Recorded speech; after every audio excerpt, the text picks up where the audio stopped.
Greetings, ladies and gentlemen. Welcome to another Fastball Sunday. I'm your host, Krusty Canuck, and with me is the incredible El Sofia Rossetti and the incomparable and ever so talented and dashingly handsome Adam Daniel Mazet. Hi. This is Fastball Sunday.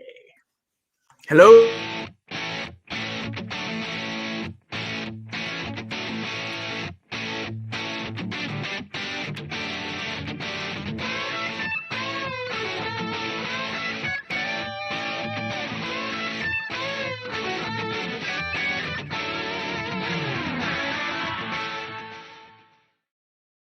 Greetings once again, everyone. I'm your host, Krusty Canuck, and with us is El Sofia Rossetti and Adam Daniel Mazet. And later on in the show, hopefully, we'll have a special guest coming on. Maybe she's a little time delayed anyway. I need to say, though, we can carry on with our usual of expertise and sarcasm. In this week's events, ladies and gentlemen, I guess the Olympics have come and gone. Yay. What does everyone really think about it, to be honest with you? I think some of the events were interesting to watch. I enjoyed.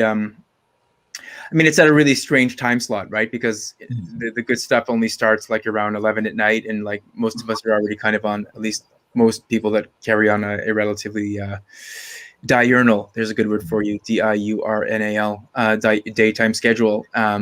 Really don't really want to spend all of our waking nightly hours. We get to be doing other things, like, for example, we could be reading, we could be having sex, we could be doing like a bunch of other different things. So preferably in that order, right? Or maybe the reverse order, but so like watching the Olympics isn't exactly something that I want to do at night, but like as a way to decompress or to like hang out with family, preferably not while reading and having sex. These are all mutually exclusive things. It's kind of a nice thing to do. And some of the athletes obviously pull some the gymnastics and the swimming events are always great things to watch, because it's just like this tremendous feats of physical daring do. But some of the events are kind of dumb. And then all the politics surrounding it, with like the face diapers and like handing the athletes their own medals so they can put them around their own necks, and then the lack of the touching and all. It's all, anyway. You know my thoughts are on that. El, care to weigh in on that? Well, like I said, I'm not a big Olympics fan, but I did catch a couple of different things. One was that transgender. There was a conference after the event. It was a weightlifting. The transgender weightlifter who lost. Okay, but all the hype and the whole Olympic hype was on her, so they're kind of asking them questions about her instead of about their victories or their accomplishments. Yeah, like totally blew them off for this person who lost because they're trans, and it's like, that's how pathetic it is. That's how they're almost using like this to either indoctrinate or guilt trip people, or both all in one, to this whole trans. That's not the way to get trans acceptance, and the way they're doing this is all wrong.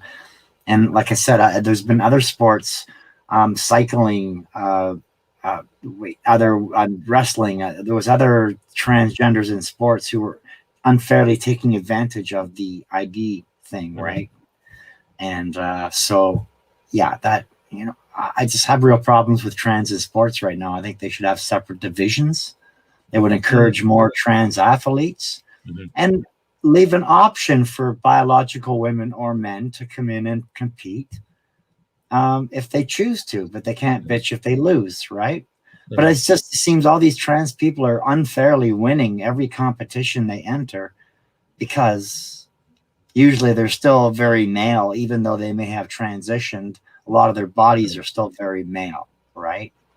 I've been transitioning 4 years, and my body is still very, very close to what it was. So you can still bench 260 if you had to. Yeah. Okay. Not quite. I hurt myself off the car, but no, I'm just saying, like, these people were behemoths, and they had a total advantage, and because they were trans, they were celebrated like, it makes me sick, because they didn't win anything. They used their position, or they used trans indoctrination to get those awards and wins. They didn't, the sad part is it's going to discourage biological women from wanting to compete. Is what's going to happen. Yeah, I would say that too, because and we're going to lose a lot of good athletes. Mm-hmm. Right. Well, even the hype with Canada winning the gold in soccer, well done in them. Really, concerning the fiasco that happened in 2012 in London with the referee calls. And I'm also a qualified referee too in minor soccer. So I know the basic rules. I know how things work. I know what to call, what offside is, when to indicate advantage, I understand those plays. Not that I'd be the same caliber as the FIFA standard, mind you, but I know a bullshit call when I see it. And the female team had a really bad go. Anyway, ladies and gentlemen, without further ado, we have a wonderful guest tonight. I'm sure we've all seen her. Her name is New York Nadia. There she is. Welcome to the stream, New York Nadia. Well, thank you for your time. Thank you for having me. Not a problem. If you'd care to introduce yourself and just your background to the audience here in the Krusty Canuck world, feel free. Sure. So my name is New York Nadia. My name is Nadia Sensio, actually, but I go by New York Nadia. I am a Cuban-American U.S. Army veteran. I'm the author of Politicate, and I'm a vlogger on YouTube, and politics is what I do. So, well done. Well done. Yeah, I'm like a first-generation American. We were born and raised in a Cuban household, so politics has always been a part of our lives growing up. And my mom is definitely the fiercest American patriot that I've ever met. That's saying a lot.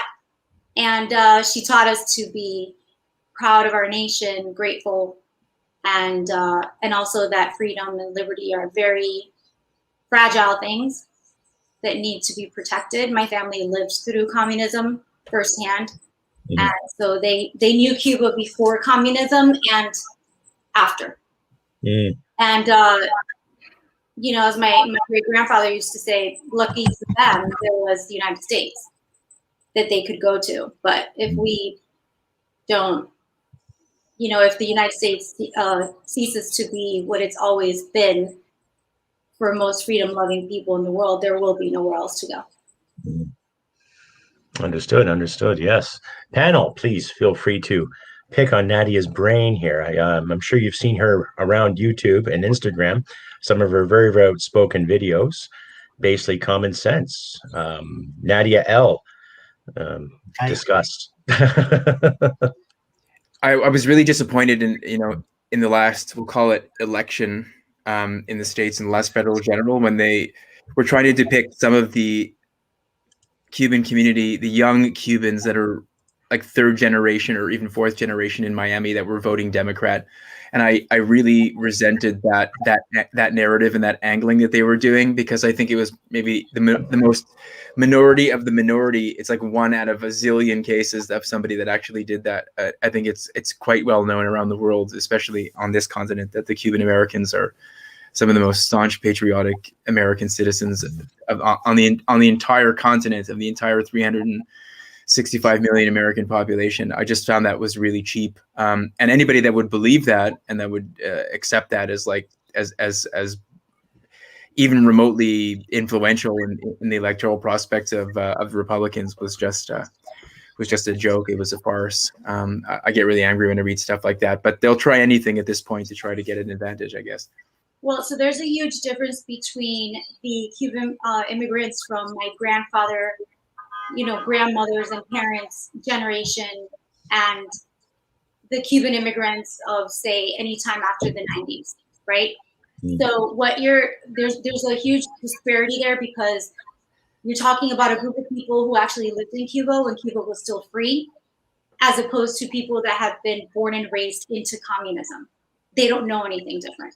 Mm-hmm. So a lot of people, young Cubans that come here even now, I mean, I lived in Miami for 7 years. I worked in politics for the entire 7 years. And I can tell you that a lot of the younger Cubans that come to the United States now come with the same mentality that they left Cuba with, because they've only known communism and need. So they have gone to the black market and be able to survive, right? So there's like a lot of prostitution in Cuba. There's a ton of child prostitution. I mean, there are Europeans flying in there daily and men from all over the world flying in there daily just to be able to have sex with children. That is a reality in Cuba today. Another reality is that, you know, there's a lot of fraud, a lot of scam artists going on. They have to. When you get a ration card for your meal, right? So you get a pound of rice for the month per person, but you still have to eat. So you're going to look for other ways to make that money, and they do. Now, if you were born and raised into that situation where you had to turn to the black market in order to make ends meet, and then you get the opportunity to leave, but you don't know anything different, you're going to go to the next country with the same mindset. Poverty is a mindset. Wealth is a mindset, right? So they go to Miami with that same ideology, a lot of them. And a couple of years later, I mean, when I was living in Miami, there were a ton of human trafficking rings, you know, going under, and they were headed by younger Cubans that had immigrated recently. Credit card fraud, identity fraud, weapons trafficking, you name it, drugs, obviously. So we're talking about Cubans, and this is why identity politics does not work, right? You can't say like Cubans in one, they're not a monolith. So the majority of Cubans of older generation that experience communism will be of a like-minded, you know, they will be like-minded, and yet there are still communists in there, right? So then you have people that were born and raised into communism with a completely different mindset. And so there is no monolith. You have to, I mean, what I try to do is judge people as individuals as best as possible. Yes, there are, you know, trends across groups, obviously, but it's difficult. Like in a lot of even Americans, I mean, you guys, but even a lot of Americans don't understand difference. And then it goes even further. It's not even Cubans, it's Latinos. So now we're dumped together, not only with other Cubans, but with Mexicans and Nicaraguans and people that we literally have nothing in common with, right? So that's like saying the white vote. What does that mean? Yeah. What is that exactly? Yeah. You know, so this is something that I think, I mean, I don't know. I have my own thoughts about the last election and what happened there. I don't have the numbers. I don't have the data.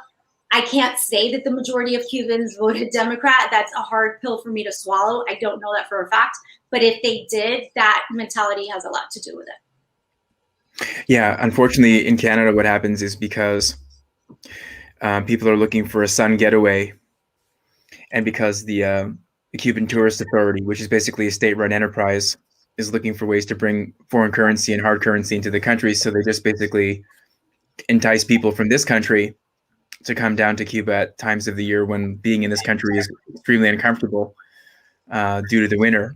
And they'll go down there and they'll drop, you know, whatever it is, really low amounts of money to get like an all-inclusive vacation in the tens of thousands, and it's what keeps the regime going. Another thing, I've been to Cuba 3 times, and obviously in the intervening years, I got to be more politically aware, so I understand now what's at stake. But one of the things that I'm sure still goes on in the big Cuban cities, not just the capital, and I actually been in a number of these places. They call them paladar, so it's like these little sort of these they're like these home-based restaurants, and especially in Havana, in these old like fin de siècle, like turn of the century, you know, they're not really haciendas. They're more like these regal mansions that used to belong to either Spanish barons or American magnates or whatever it was at the time before 59. And the people that own the house that probably either were given it by whomever, you know, in the city, probably given it by some municipal apparatchik bureaucrat. So and the house still looks ornate, you know, from the day that it was built in 1910 or 1915 or 1920, whatever, in Havana. So they spruced it up a little bit. It's got like the marble floors and the beautiful balustrades and the railings and all the fixings. You know, it's got the beautiful facades. I mean, it's a little bit down at heel because it probably needs to get sandblasted and stuff like that to make it look like it's new. It's like the the accumulation of 50, 60 years of crud, you know, coming off of the ocean, plus the soot and the garbage and all the disgusting diesel powered cars that the Russians were giving them, like that made the city disgustingly dirty, you know, just because of weathering. Anyway, so these people would run these restaurants where they serve you top shelf lobster, top shelf steak. Like I remember going in, and they only take currency, US dollars, not convertible, not pesos. They only take dollars. And it's like a perpetuating. The government knows that this is happening. These people are allowed to run these paladars. They have to probably hand over a portion of the income to whoever comes by and asks for the backhander. And they love that stratification because it keeps some people firmly in control and it keeps everybody else at this level. And it's funny. I almost think that those people that are earning that kind of money, they don't want the system to really go away that quickly, because once things sort of level out, people have to have to work their asses off the way that other people in most, you know, laissez-faire capitalist economies do. They're just not going to have those advantages anymore. And you don't really see that as a young person, but like as you get older, you start to see, oh my gosh, that's what was going on the whole time. It was just this crazy thing. I noticed when it was there. That. First off, American dollars, when they trade them, obviously the government takes like a huge percentage. And then the stores where goods are only sold for US dollars are hyperinflated. So regardless, the dollar doesn't go as far, regardless. Yeah. It doesn't matter. I mean, everyone's complicit, right? I remember, I just to give you some other examples. I was in Cienfuegos, and we were hanging out at this kind of like a pavilion. It was just in some square. It was like some plaza, whatever, just like in the middle of the, like you could see the ocean. It was just a beautiful, everybody was passing there. It's like a central area. And the architecture was like decidedly social realist, like brutalist, you know, like communist architecture. You just know when you're looking at a piece of communist architecture, it has very distinct features. It's just very, for lack of a better description, it's just boxy. It's very square. It's very functional. There's nothing beautiful about it. I hate to say it, there's some of that architecture is kind of beautiful to look at just from a aesthetic perspective, but in terms of like, if you know how it looks in a city that's basically comprised of colonial buildings or like old buildings, it's just disgusting. The contrast is like it's an eyesore. Anyway, so the friend that I was with at the time, we went to get something to eat, and they had these. They were making these. This is back in the 90s, right? So like we were making. They were making these like. I'll describe what they are. They're just like it's a piece of flatbread with some sprinkled processed cheese on it, and it's just dumped into like an oven, and it comes out like a little pizza, but it's not really a pizza. It's just like some. Like I like to call it, it's made from horseshit and bus tickets, basically. You know, so there's nothing nutritional about it at all. And this is in the 90s, right? So every time for every one, it was $1. It was $1 US. You'd only take $1 US for every one. You could buy them like frozen in you know, at the supermarket for like a dozen in a bag for probably, you know, $2. And it's like, every time we had one, and we'd have like 6 or 8, because you know they're little things, right? So like we have like 6 or 8 at a time. And this is the 90s, right? So like right there, probably like easy $15, $20, boom. And for a Cuban, that could go a long way, you know. Like it was just I mean, you're eating, and for you, it's no big deal per se, quote unquote. But and you don't realize the exploitation that you're actually contributing to. And you only realize it now. I only realize it in retrospect what was going on. But most people in this country, they just want the hot weather, the great beaches, and they want the cheap food, and leave me alone. That's kind of what it is, and it still goes on to this day. You see these big exterior advertising, the billboards like on the roofs of the things of the buildings and what have you, and the highways when you drive by. Cuban Tourist Board, you know, whatever. So. So yeah, whatever, like all these big advertisements that we have here in Canada, it's pretty pathetic. Okay, awkward pause there for a second. I think my machine glitched. Anyhow, yeah. So more to Nadia there too. So you're making waves, Nadia, on YouTube as well as TikTok and Instagram. With your permission, of course, we'll play. I guess your latest, the one that wasn't banned from YouTube, if that's all right. Yeah. I'll just cue it up here. A little more explanations in regards to what's going on here. I will just cue up this page. Okay, there we go. There, we'll try this out. And press play. There we are. Can everybody hear it? Turn off the No, mute. right? Yet it muted. There it is. Oh, there we are. Look at the crime rate. Declaring that you deserve security while stripping your constituents of theirs is a psychoanalyst dream. I wish Freud were here to see this. Look at the crime rate. Your constituents' lives are also threatened, but unlike you, they can't afford private security. They depend on the police, the same police that you would like to defund. You're 45, not 13. You're not in high school anymore. This isn't college. Your political theater may have worked there, but in Congress, it's just vile and beneath the dignity of an elected official. It's obvious that you convinced yourself that you're some heroic protagonist in like some Mean Girls reboot, but that's just your delusion talking. Congress is not the place for you and your squad members to work out your traumas. It's a sacred calling with vast responsibility. You were elected to serve your constituents and your nation, not your overinflated ego. Show some humility. I'm a vet. Any soldier can tell you that a real leader would never secure their own safety until their subordinates were protected first. Any soldier can tell you that real leaders lead by example and that they never ask their subordinates to complete a mission that they themselves are not willing to take on. Maybe if you had served in the military, it would have done you some good. Maybe then you would have understood what honor and integrity are. It astounds me how you can go on and on about how important you are because of all the great and wonderful things that you're doing, never once taking into consideration the people that you were elected to represent. I guess they just don't matter, right? It's astounding that you can say what you say with so much conviction and not even see the hypocrisy. You're not as important as you think you are, but you're definitely more damaged than you realize. Get help. God bless America. Dear Corey. Well said. Well said. Well said on that. Yes, indeed. How much trouble did you get? Any trouble for actually saying that, Nadia, or just? No, surprisingly, thanks for asking that. Surprisingly, the only video of mine that got banned off of YouTube was a poem. There's a quote that street artist Banksy, I'm not sure if you guys are aware of who that is, Banksy, but he had a post up. He's a street artist, very famous, excuse me, and also anonymous.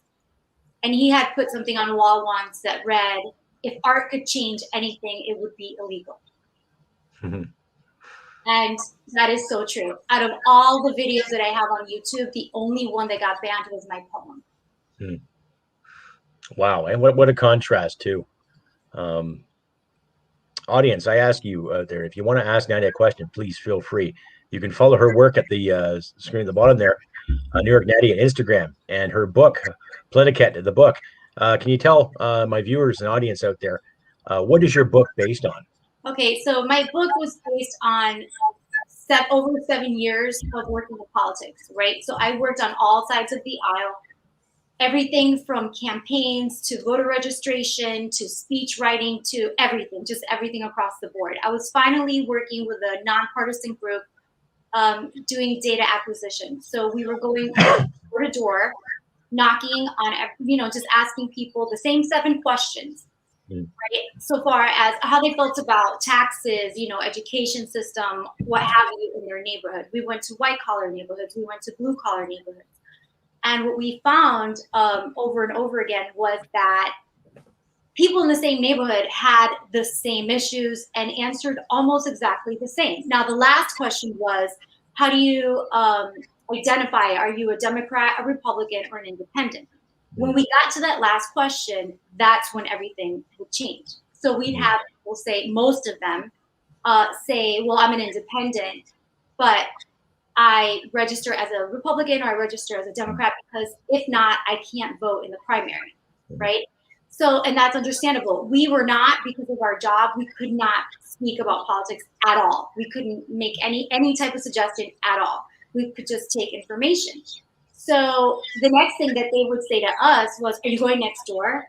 And we'd say, "Yeah, we're going all over the place." "Well, you know, be careful, because that guy over there, he's a right-wing nut job, or he's a left-wing, you know, whatever." So I'm like, okay, let me get this straight.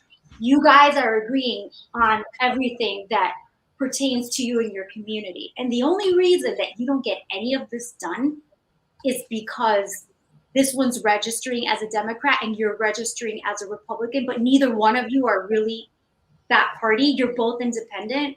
So how about this? How about you guys just talk to one another, figure out one thing that you actually agree on, one thing that actually that you could work together on and change, and then do that. Because doing one thing is better than doing nothing, which is what's happening right now. And I was talking to my partner at the time, and I said, you know, I can't, like, somebody needs to say this, because it's the partisanship. And having worked in government, I understood that a long time ago. There is no partisanship in power. There is only power. That's it. Everyone, this is all theater. Everyone's getting paid. Everyone's making deals. Partisanship is for the masses. It distracts us. It keeps us busy. It keeps us from asking other questions. It keeps us from listening to each other, which, of course, is when things can start to change. And so that's why I wrote my book. And I wrote it originally in 2015 for the 2016 election, because there was so much contention in the United States. I thought then, compared to now, it just seems like, oh, you know, I'd change it in a heartbeat, right? If I could trade it, I would. But I wrote it for that election specifically because there was so much contention. I think ever since George W. Bush got into office, and it just started spiraling out of control. And by 2016, it was, I thought, way out of control. I said, I'm going to put this out, and hopefully it will serve. Hopefully enough people will read it so that they will be able to debate and speak with others. And in the book, I do talk about facts. I do talk about fallacies, how to identify them in your own argument, as well as when it's presented to you, so that you can A, avoid it, and B, address it. Mm-hmm. What are the things, what are the beliefs that keep us silent and that keep us fighting for things that are really going against our own best interests? Why are we so tethered to this? You know, psychologically speaking, neurologically speaking. And then the ways that manipulation takes place. There are 3 solid ways, and if there's one thing everybody can take away from this, I hope it's this what I'm about to say right now. There are 3 ways that manipulation takes place. The first step is fear. It always is. Fear is the first one. Then it's guilt. Then it's flattery. Guess which one works the best? There is a threshold for fear, as we now see, right? There is a point in which a person is no longer fearful, or they say, you know what, I'd rather face my fear than go through this, which is what's happening right now in America. The second one is guilt. Oh, you want to kill your grandmother? Oh, you don't care? Oh, you're selfish? This is something that my own doctor told me. I know that I can get his license revoked for all the things that he said to me. But I won't, because he has children, and, you know, people can change, and he's not perfect and I'm not perfect, and maybe he spoke out of line, and whatever the case may be. However, that guilt is the second way that they try to manipulate. The third way is flattery. When you are exalted into a different category of citizen, you are the good citizen, right? Mm-hmm. You are the worthy, the virtuous, the noble. That will work all the time, because people never get sick of being flattered. They could get sick of guilt, and they can get sick of fear, but they'll never get sick of being flattered. So these 3 are like the perfect storm, and it's just used over and over and over and over. And it's in the book, and I hope that whoever's watching this can take a beat and take that into consideration. Because when somebody's flattering you, they're not looking out for your best interest. They are trying to manipulate you. Oh, exactly. It's the same thing as a used car salesman. Oh, you look like you know what you're doing. You look like you can handle this. You look like you can handle that. You know, slap and tickle, the whole thing. Elle, please weigh in on this. Wow. I probably shouldn't. Go ahead. That's the panel's here for. Just a reminder, my ladies and gentlemen out there, usual Fastball Sunday panel, myself, Krusty Canuck, El Sofio Rossetti, Adam Daniel Mazet, and special guest this week, Miss New York Nadia. So please ask all your questions, any one of us. I prefer you ask Nadia some questions. She's an up-and-coming YouTuber. Don't ask a lot to say. It's okay. No, I just wanted to say that she's right, and this is all supposed to happen, and that's what people aren't realizing. But we can stop it if we had a mass conscious enlightenment. And we are worldwide right now having a mass conscious enlightenment. If you look at small countries like Italy, look at France. France is ablaze with pissed off people. Israel, all these different countries that have, Philippines that have mandated passports are now facing major revolts. And I think, why can't the West do that, right? I mean, they don't want the states to do that because there's 6 guns in every house, but why cannot Canada get more than 100,000 people? Montreal. To your point, if I may, you're absolutely right. We can. The problem is that, so there are a couple of problems, but I think the major problem is that everyone's waiting for someone. From my viewers, when I read all my comments, and I try to answer as many as I can. What I'm understanding from the viewers is we need more people we need more anything. What you need to do as an individual is take a stand, right? Because there is no such thing as a group. It's just individuals all doing the same thing. That's it. So I think it's very important that we stop looking somewhere else, right? And take whatever moment in real life that we can to stand for what we believe in, to not comply, to push back. There's nothing wrong. Listen, I stopped wearing a mask. Like I was gone last year when all of this started. I had lost my job and my sister asked me to go to Atlanta and I did. I was in Atlanta for 4 months. It was glorious. It was completely open. We had a free and normal life. We didn't wear masks and neither she nor I got sick.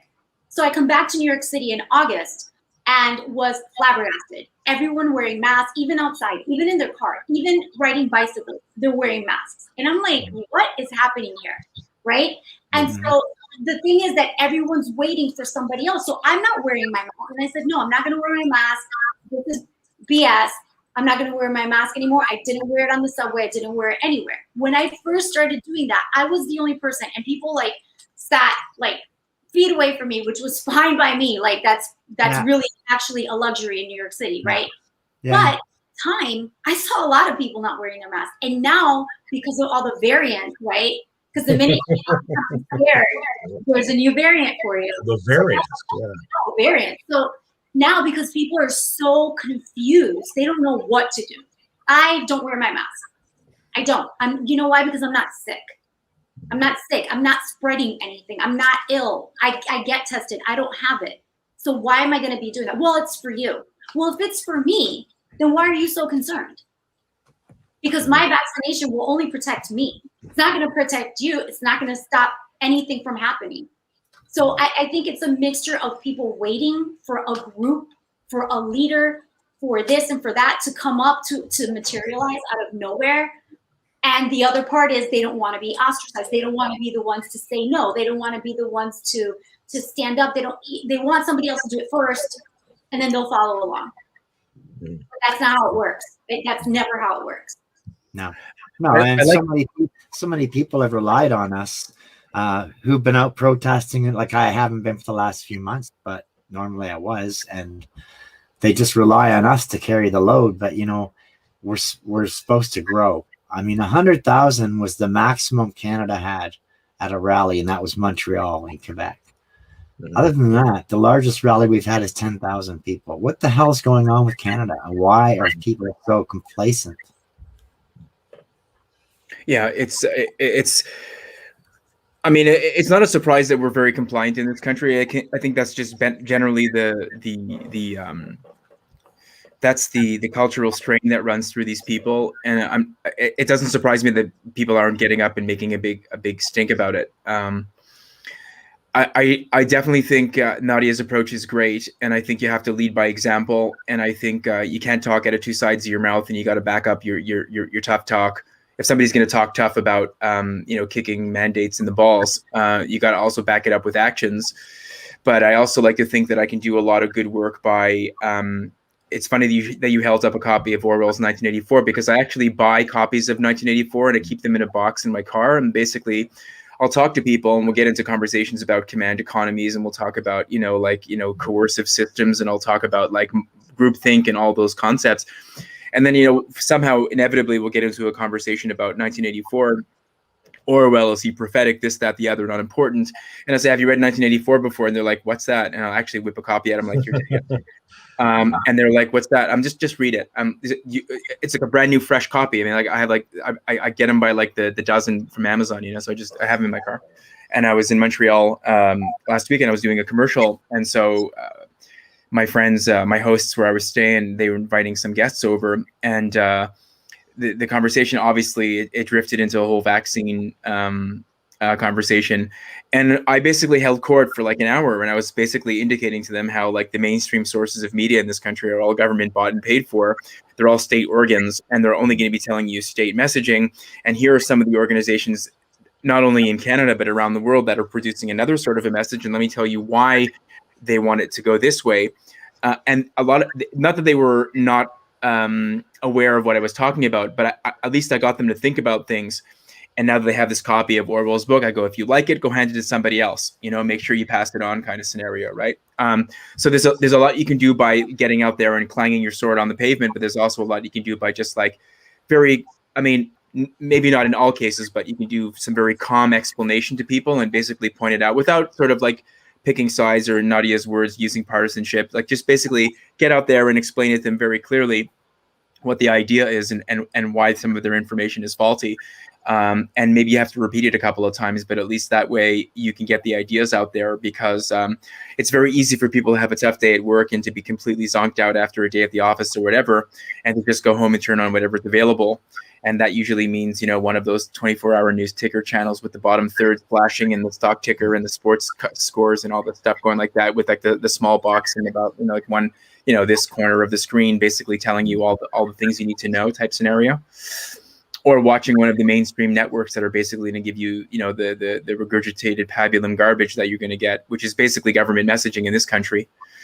As opposed to like having to do the hard yards, which is like finding all these alternative sources like New York Nadia and other people that we have in this country that'll tell you the straight dope.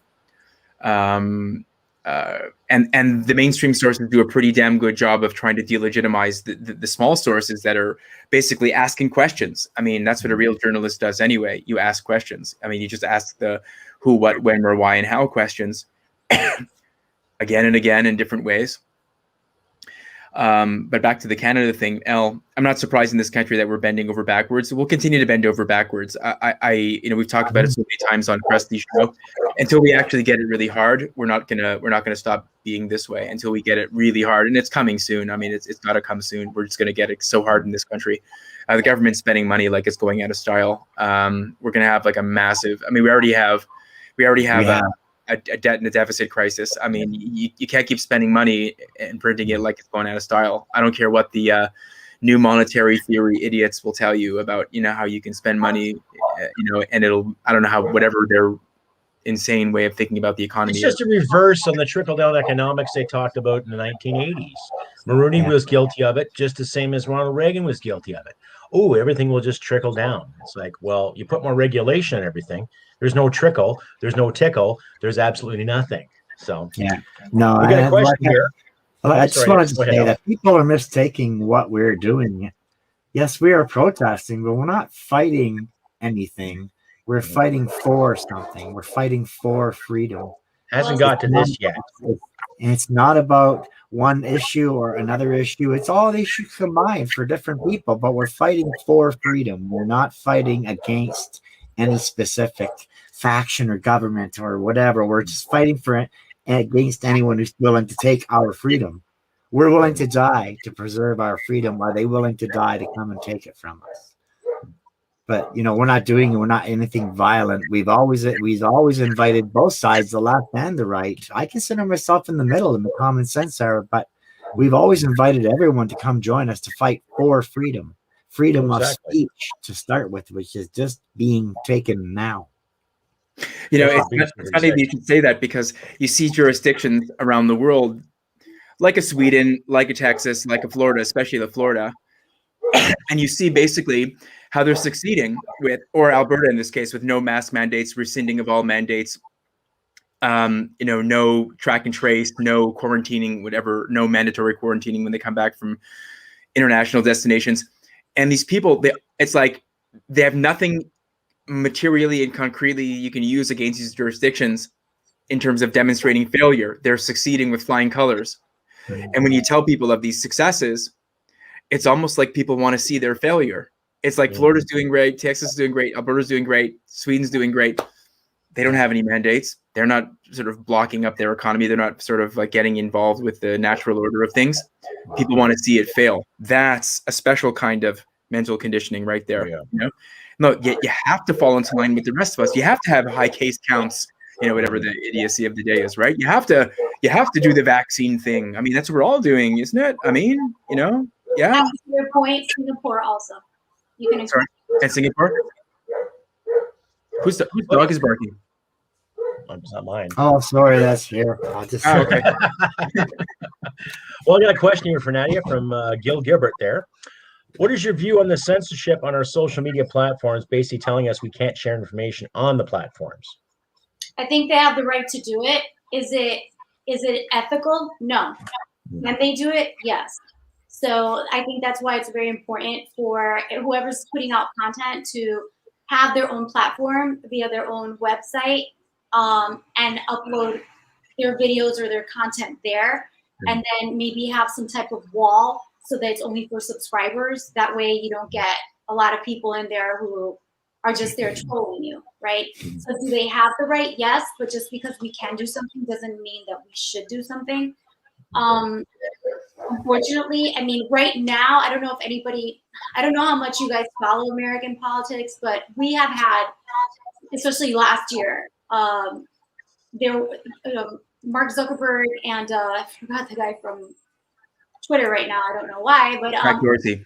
Yes. So they were before our Congress, and they, like, Marsha Blackburn destroyed them. And it's a great clip. I believe it's still on YouTube that you can watch. I think their days are coming to an end. I don't see it coming to an end anytime soon, because right now they're being used by the Biden administration to go around constitutional law to be able to suppress speech another way. I can't tell you can't say that, but I won't give you a free platform on which to do that. That's fine. I was raised up at a time where we didn't have any of that. So for me, it's fine by me.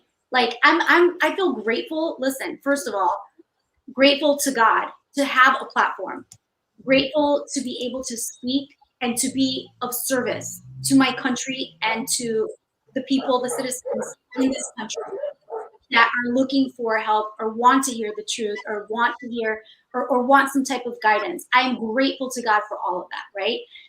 And I'm grateful that I have the technology to be able to have my own personal website.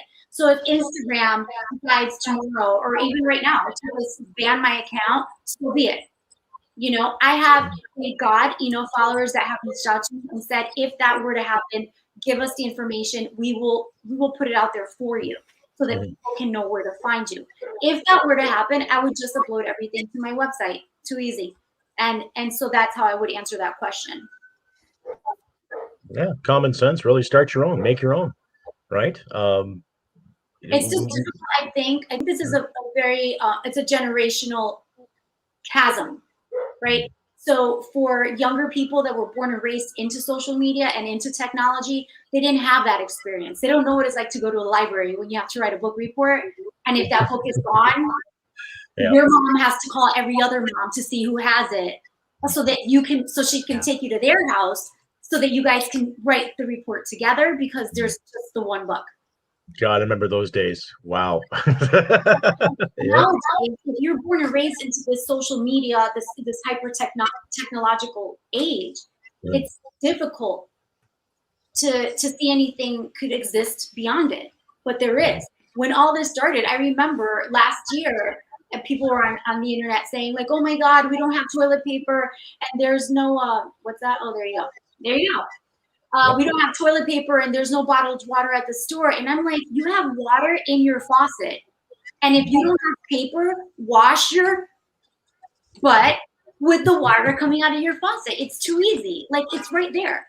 But if you're conditioned to see the world only one certain way, and you get used to certain luxuries being a given, then if those luxuries are threatened, then you don't know how to react to that. So I would say, like, I mean, there's a way around everything. Just remember that before the internet and social media, we still got things done. Oh yes, of course. Like you mentioned, book reports. I remember that from grade 5 up until the 9th grade. Here's a novel, kids. Now write a book report. You got a week to read this, and we want to see the report on a Monday. If there's any excuses, you get 10% off your mark. And if it persists, then you get a little nasty note sent to your parents, and then your parents deal with you. So you learned the lesson. So you're encouraged to read. And those years of high school before the internet came up, there was computers and stuff, how to print and how to make fancy little flyers and to make your little report fancy and pretty, but everything was still handwritten, right? My cursive was better then than it is now. I look at my cursive, it's like looking at Greek. Wow, what I can't even read that because I'm so used to typing. The huge world-changing movements have all occurred without social media. So we forget how to read, basically. Like I show the encyclopedia. I still use those for references. Why not? Wikipedia, every time you look at certain pages in the Wikipedia, you see a little blue term, citation needed. Oh, this needs validation. Oh, okay, well, how do you validate it? Well, what better way do you, the individual, to go to an encyclopedia or an actual public library and look it up for yourself, as a lot of people did prior to the internet. So that's how the internet was created. People were looking information up, how to put this circuit together, how to make that circuit, how's this parallel, how do you send information over this one? Martin Luther King didn't have the internet, and he got things done. So they want to I mean, so what? So what if Twitter says, "Oh, you can't tweet anymore"? Okay, so what? I just think in this type of environment, using those types of tools, if somebody doesn't already put into consideration that they need backups to their backups, then you're not really approaching those tools intelligently. I just think you have to understand. I mean, I find it laughable that people take offense, like to your point, Nadia, that like I find it laughable that people take offense to the fact that the platforms can ban them. They're not your platforms, first of all. It's not your data, first of all. If you took the time, and nobody does, but let's just say that you did take the time to read the terms of service, it's not your data to begin with. If there aren't your photos to begin with, they're not your tweets to begin with. It's not your stuff. You don't pay a subscription price to actually own the thing or to have the data or whatever it is, or to maintain the strict privacy. So you got to already just from the get-go. And we've had so many different near what am I trying to say? Like near misses, where like they almost took us right out, for saying like something that was suggestive. Like if you didn't get the message then that they were coming after you, and you didn't plan in advance and lay down the pipe for what was coming, then you didn't prepare properly. But I also think it's good. I mean, being from another generation, I second what you say, but just also it's important to be able to keep those other skills sharp. I mean, you just want to, you want to be able to be multifaceted. I mean, I don't like only, like to your point, Krusty, like I don't want to have like a weak wrist because I'm not writing stuff down on, I'm not making regular notes, even though I could take out some portable keyboard and bang it out on a screen. I think it's just good to keep this, this nice and taut, right? The basics. Yeah, you never know when, or whatever, any other basic skill for that matter. But again, to Nadia's point, now I think that's part of the agenda, which is they're trying to make it seem as though the only way to get anything done is through technology, which does track all of your movements. And then, like we talk about when it comes to this Vax passport, apropos, which is, it's not about keeping people healthy anymore. It's not about COVID. It's not about viruses. It's not about cases. It's about nothing. Now it's about laying down the infrastructure for something that will give a wide-ranging access to every possible aspect about your life, which is your income, your taxes, your where did you go on this day, what did you spend here, credit information, credit scores, travel information, known associates, you know, the wireframe, you know, who you're in contact with, X, Y, and Z, whatever. You think once they lay down that particular infrastructure that they're going to give it up so easily? Look at what China's doing with Sesame and the social credit system. That's already demonstrating, you know, the quote unquote efficacy of that system. What did Derek Sloan say today? Who's basically one of our local politicians, who's like the Rand Paul of Canada, if I can describe him as such, Nadia. So he's so Derek Sloan in his out today goes, he goes soon, because the Prime Minister of Canada is so enamored with what he has said on record. We have many clips of him showing that he's admiring China's basic dictatorship. He's actually said that. I admire this. It's a clip that's actually out there. Justin Trudeau that he finds so fascinating about China is that he admires their basic dictatorship because they can do things on a dime, or what is it? They could do things on a dime. Turn the economy around on a dime. Yeah, like they can build an airport like this, a rail station like this. Anyway, so pretty soon China's going to turn around and look at us and admire Justin Trudeau's Canadian basic dictatorship, basically. So because of what he's laying down. So we have fight in us, but the only problem is the provinces in Canada don't have power like states in the US do.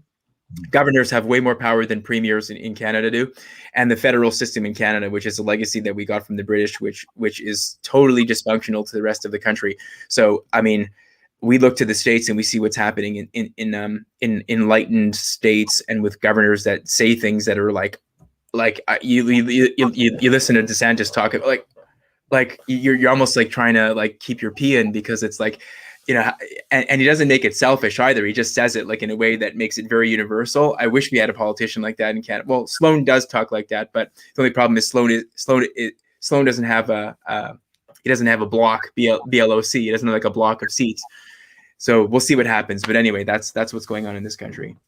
I don't really I can't speak to Canada honestly, because I don't know. You guys know better. I mean, I do know that in our country, ever since probably since the 60s. I wasn't here for that, but I do study. And our problem right now is culturally speaking, is the emasculation of our men, right?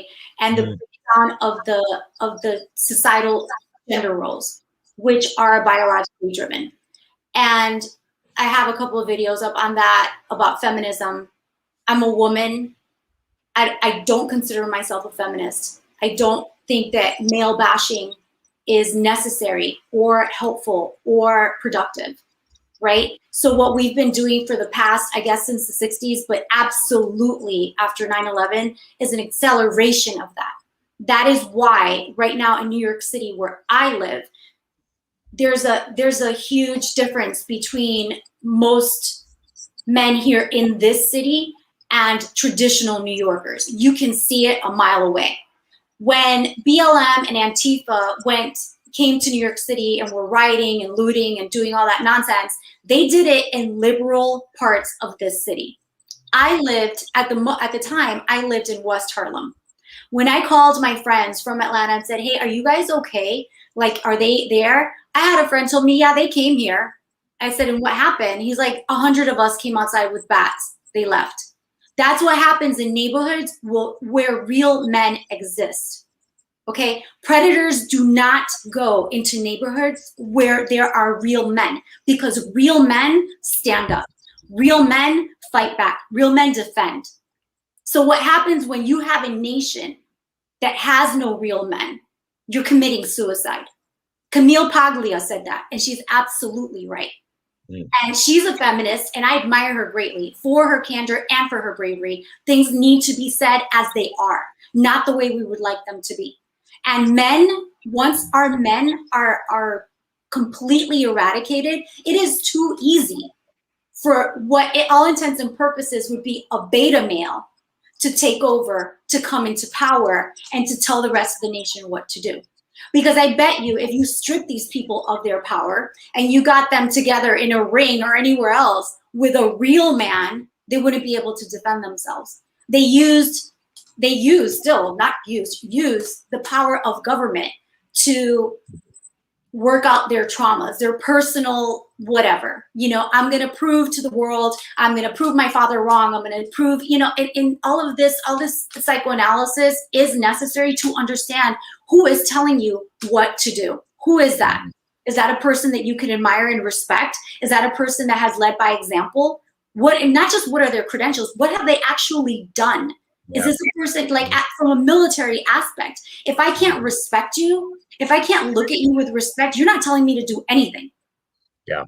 Not a thing. We can both agree on that. And that's how it works in the military, and that's how it should work in real life. Whenever anyone is giving you orders, who are they? Yeah.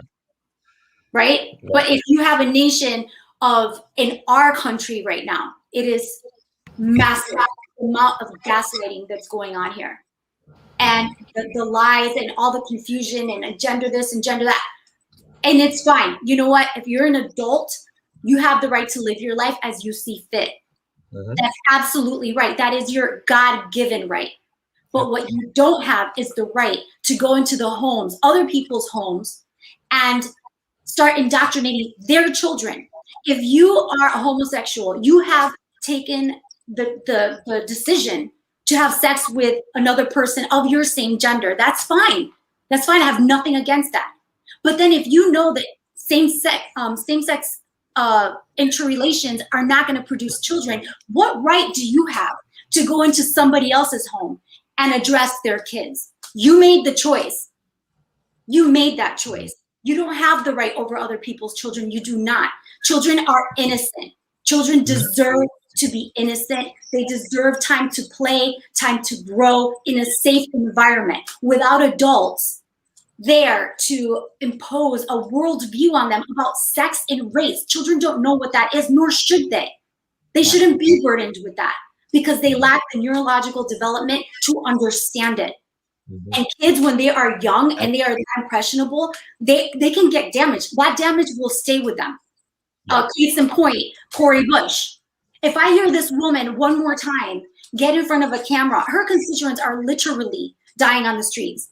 And she is defending the fact that she has private security while she is fighting to defund their security. The audacity of this is just beyond me. I can't, like, every time I talk about this, I get emotional because I can't understand. How is it that you are saying this and you're going to play it back? You're going to see yourself on video saying it again, and you don't see the contradiction in thought there? That's an illness. That is an illness. Everything is not based on sex. If you are basing your entire identity as a human being on your sexual orientation or on your race, there's something wrong. Take a beat. Ask yourself why. You are more than that. We all are. So why is this being pushed? CRT is being pushed here. I don't know what's going on in Canada. I'm just talking for here. CRT, which is something that is taught on the college level. It's being taught here. It is being taught here in some schools, some Ontario schools. They're teaching it, and it's quite disturbing because what I know of Canadian history, yes, we had segregation, we had racial tensions, not to the same caliber as it was, let's say, during the Jim Crow years in the United States. I guess you can say, Adam, you might concur with this. There was subtle segregation, but not to a point where there was riots in the streets and people were being denied the opportunities to have a home and a job, what have you. There was subtle ignorance, but there was prejudice in Canadian society well beyond the gender spectrum or the color spectrum. There were people that come to Canada that were prejudiced towards because they didn't have a lot of money or because of faith. Catholics versus Protestants, the classic example for namesake. The Irish versus the English. You had traditional French Quebecois versus the Imperial English mentality. So there was a lot of conflict, not just with the racial thing, but the social thing. I would say, honestly, over the past 60 years, a lot of that has been annihilated.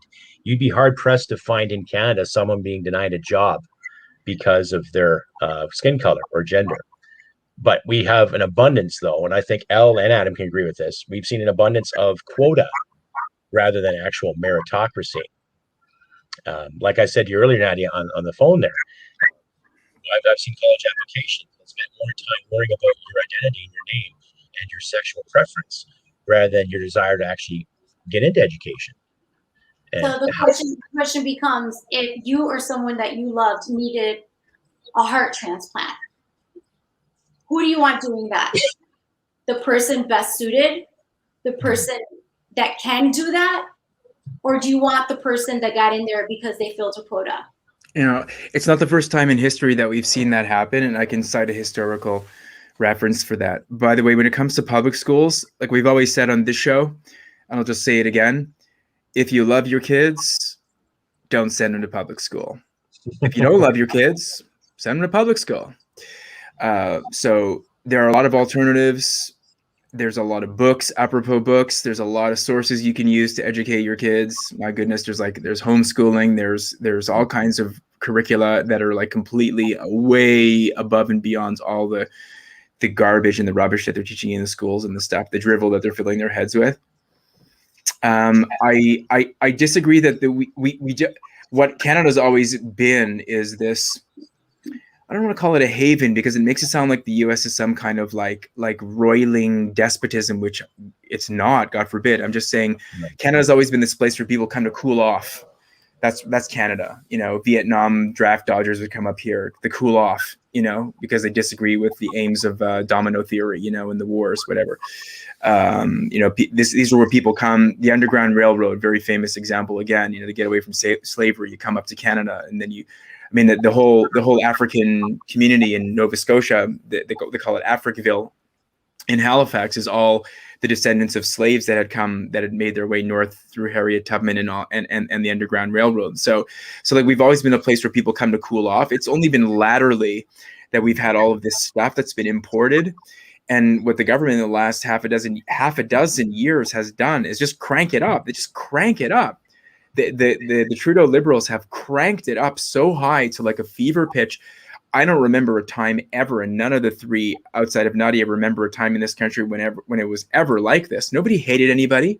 Nobody discriminated against anybody. We all went to school with each other. We all worked with each other. We all even dated each other. We even got together with each other. There was no you were there, that neighborhood. I mean, yes, in Toronto, because it's such an ethnic city that we have neighborhoods where certain people live, but it doesn't mean because you live there that other people can't. And it doesn't mean that you wouldn't have like an interspersing of different, sort of like an overlap or merging of different communities. It's not like Harlem is Harlem, Spanish Harlem, the Bronx is the Bronx, Queens, Williamsburg is Williamsburg. It wasn't like that. Like we're very fluid. So what's really pissed a lot of people off is that like the government's imported all of this garbage, and they've done it because it's perfect strategy that they can turn the dial up on certain things whenever they want to achieve a certain societal effect. They want this to go this way, so they can make that a little, you know, they crank up the BLM stuff, they crank up the black angst, they crank up the trans angst, they crank up whatever agenda is happening, and we've never been against any of this ever. It's like Nadia said, you want to do what you want to do, you do what you want to do. Nobody's coming into your house, or nobody's coming into your bedroom, or nobody's coming into your church or your place of worship, and nobody's telling you how to do anything. It's only been recently that that's happened here in Canada, and that's very dismaying because I don't see a bottom to it. It's like it's a bottomless pit. It doesn't have like a ground. It just keeps on going down and down and down and down. And I think what we find so despairing here in Canada, especially amongst the present company, is the fact that there's no way of getting the rascals, the charlatans, the rogues. There's no way of booting them out of office. They continue to hold legal democratic power as per the way we're built up here, and there's no way of kicking them out. It's not like we have midterms every 2 years where you can switch the composition of Congress, where we can turn the majorities around, where, you know, the Republicans, the Democrats that are in control of both houses, now you can switch it and get, you know, like by a 2-seat majority. We don't have that in Canada. What you basically have is a situation where a government can be 5 years in power in a minority situation, you know, which means you have more seats than any party in Parliament, but less than a majority of the seats in the entire House. It's a strange way of governing, but it exists, and that's what this government does. And they keep on winning and winning and winning. The funny thing in Canada is, and this is the real brain screw, is people actually think this government is doing good work. That's the thing that's funny. Like I don't know how they've convinced themselves into believing that.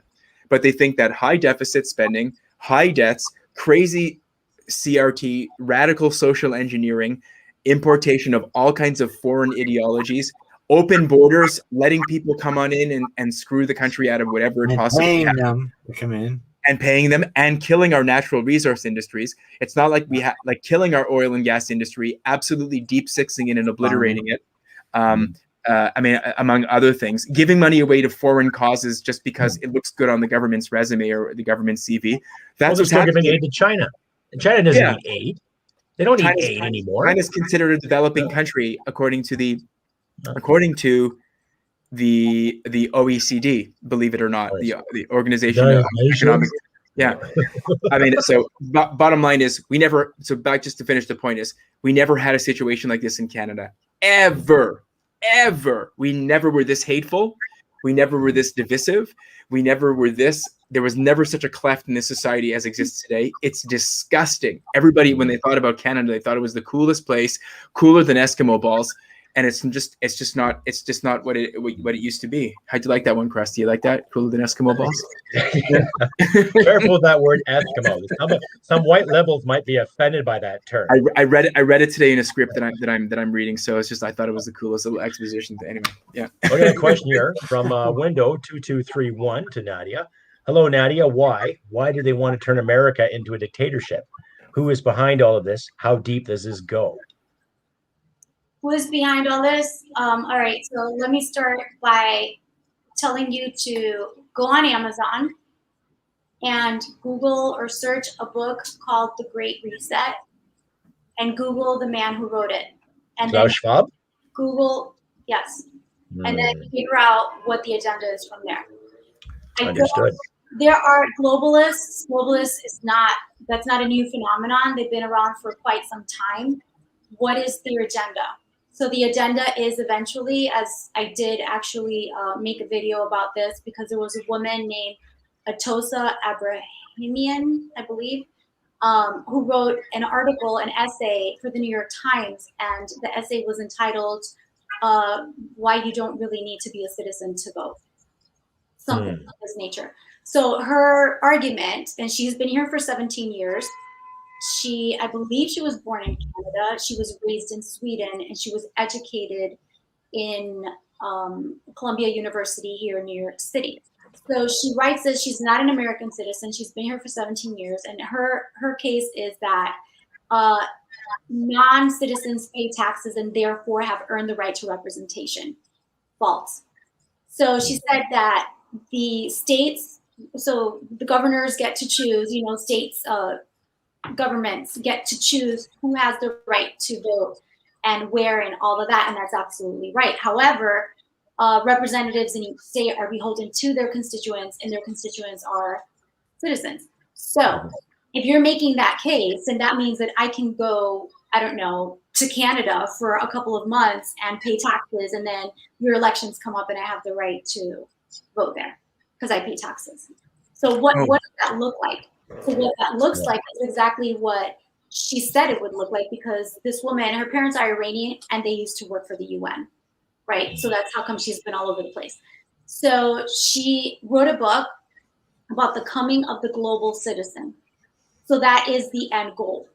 Now, my question has been for a very long time, I understand it, I get it. I get why and all the arguments made and everything else. The only thing that I can logically assess why anyone would go for this is, and I'm going to try to explain this as like remedially as I possibly can. When you already have everything that you want and need, your life can fall into a purpose. You have no purpose, right? If you are lacking purpose, a human being, the way that our minds work, we need to have a purpose in order to give meaning to our life. When we lack a purpose, we fall into great despair. Sometimes that looks like depression. Sometimes that looks like anger, what have you, right? So when you have already reached a certain point of power, your purpose begins to diminish. Because if you wanted to, for example, build 20 hospitals for the blind all over the world, you could do that. There's no struggle anymore. So you lose your purpose, and now you start looking for other purposes. And I need to say it, but this is my opinion, just based on what I've studied about globalism. There are people who find purpose in this. It's not something that can be achieved overnight, so it's long range. So even if you achieve everything that you have ever wanted to, and you have all your needs met, you can still have purpose in your life if you join this movement, because it's almost like a project, right? So let's see if we can do it. So, we have everything else. Let's just see how far we can get. Let's see how they react. If we put this out there, let's see how they react to that. That should be interesting. Let's watch. Let's see. Let's call the information, and then let's put it back out, and let's try again. Let's try it a different way. This is the only logical reason that I can come up with personally as to why anyone would follow this agenda, just because it gives them purpose. And a life without purpose is meaningless. Now, is it fair that the rest of us are pawns in this? No, of course not. Do we like it? Absolutely not. Life is not fair. It is what it is.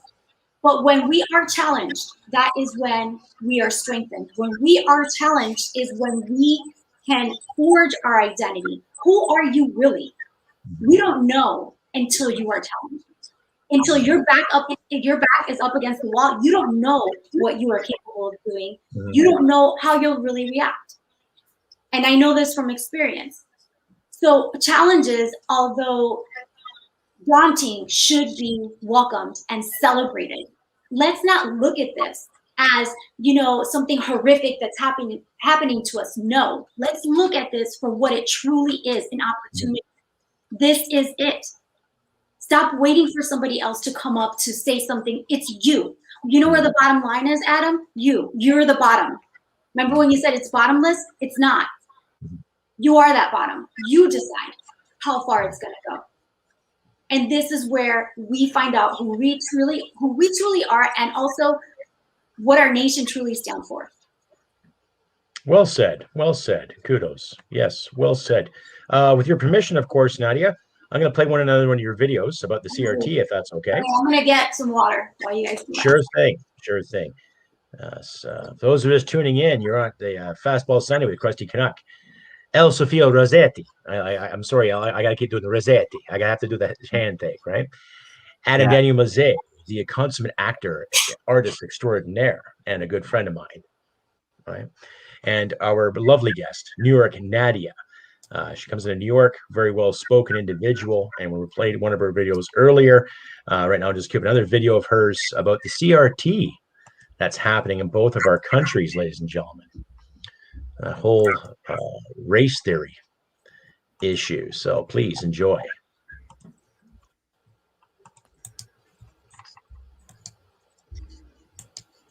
Dear parents, wake the fuck up and do your fucking job.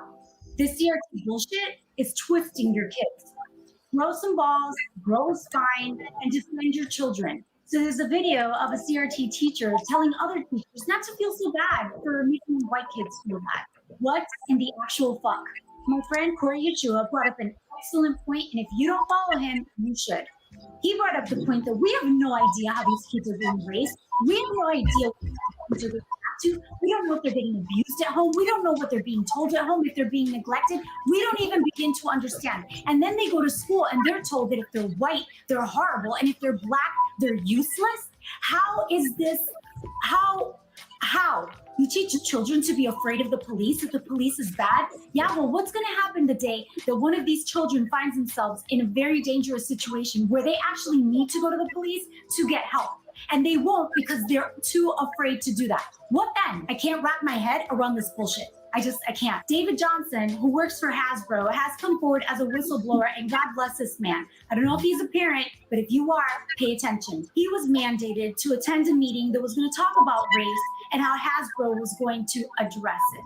At this meeting, the representative said that children as young as 3 to 6 months of age were showing racial discrimination. They were already showing a preference over one race over the other. No, they don't. No, they do not. Children that young can barely see. All they know is the faces of the adults around them and who are the people that take care of them.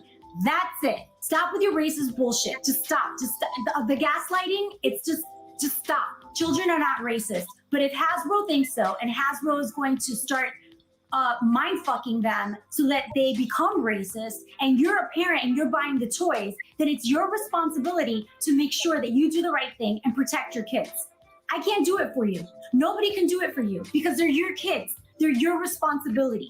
By protecting your children, you're protecting other children, and you're protecting the future of our nation. We have fought so hard and so long in this country against racism. So many people have died. Honor them. Do the right thing. Push back. No CRT. Yeah, well said. Well said on that. I think the most astonishing thing about it for me was I didn't hear Nadia swear before, and now I'm convinced.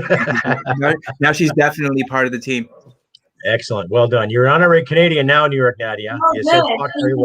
Because we've been watching our P's and Q's all night long here because we just don't want to expose you to some of the colorful metaphors that we generally like to sprinkle our commentary with. Well, you know, I was in the military. Enough said.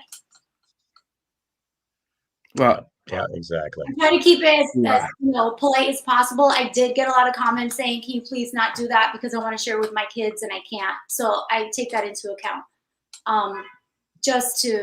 So that the message can be shared amongst young people. I don't want a parent to be in that situation, and so I have cut that out. But that is still up, and my poem is down. So that tells you everything. Sweet irony. Well, the drag queen story hours are still up and running. So, That's what that's my whole point. So where is the story? And also, this isn't addressed. What about biracial kids? What do you really think that they're choosing one parent over the other? All kids do that, but that's just because that parent is more lenient. Every child does that. A child that young, I mean, there are neurological realities, right, to the human brain. And children that young do not have that type of development. Children, first of all, for the frontal lobes to fully develop, I believe I read that a human being would have to be 60 years old for the frontal lobes to fully develop. So you're talking about infants. Infants are not racist. They're not. Hasbro does not have to get involved in that. Parents need to take back their power and their right over their own children. There was recently a video put up about, once again, Joe Biden asking a little girl to come sit on his lap, and he was sniffing her up and whatever else. As disturbing as that is, and it is disturbing, and there's no context that would make that okay. There just isn't. There's no argument to make here. It's not okay. It's never going to be okay, no matter what.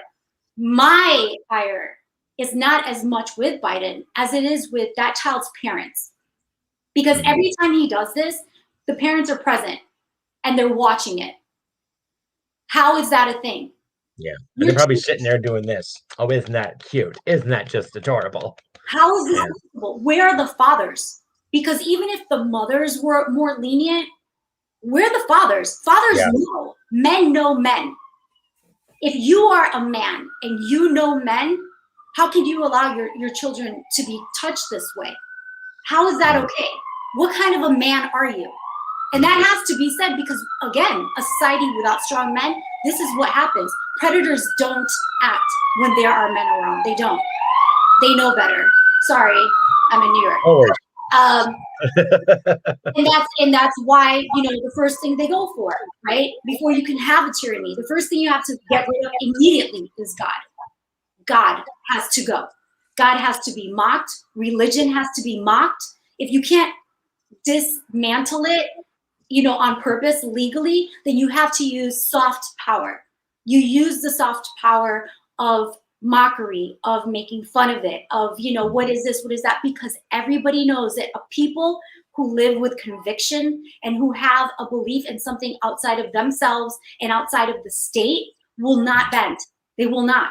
They would choose death over whatever it is that you're trying to give them. They know that. And so that's the first thing to go. The second thing to go right after that is men. Men have to be taken down. There cannot be any strong men. Look at the television shows. I mean, I don't know if you guys saw them because I don't know what your TV looks like, but Married with Children, for example, right? So Peggy was like the always whining wife, and her husband was useless. He was useless until we had shows like The Cosby Show, for example, where there was a strong father and a strong mother, and they raised a healthy family, and there were rules and there were norms. That was like an anomaly at that time.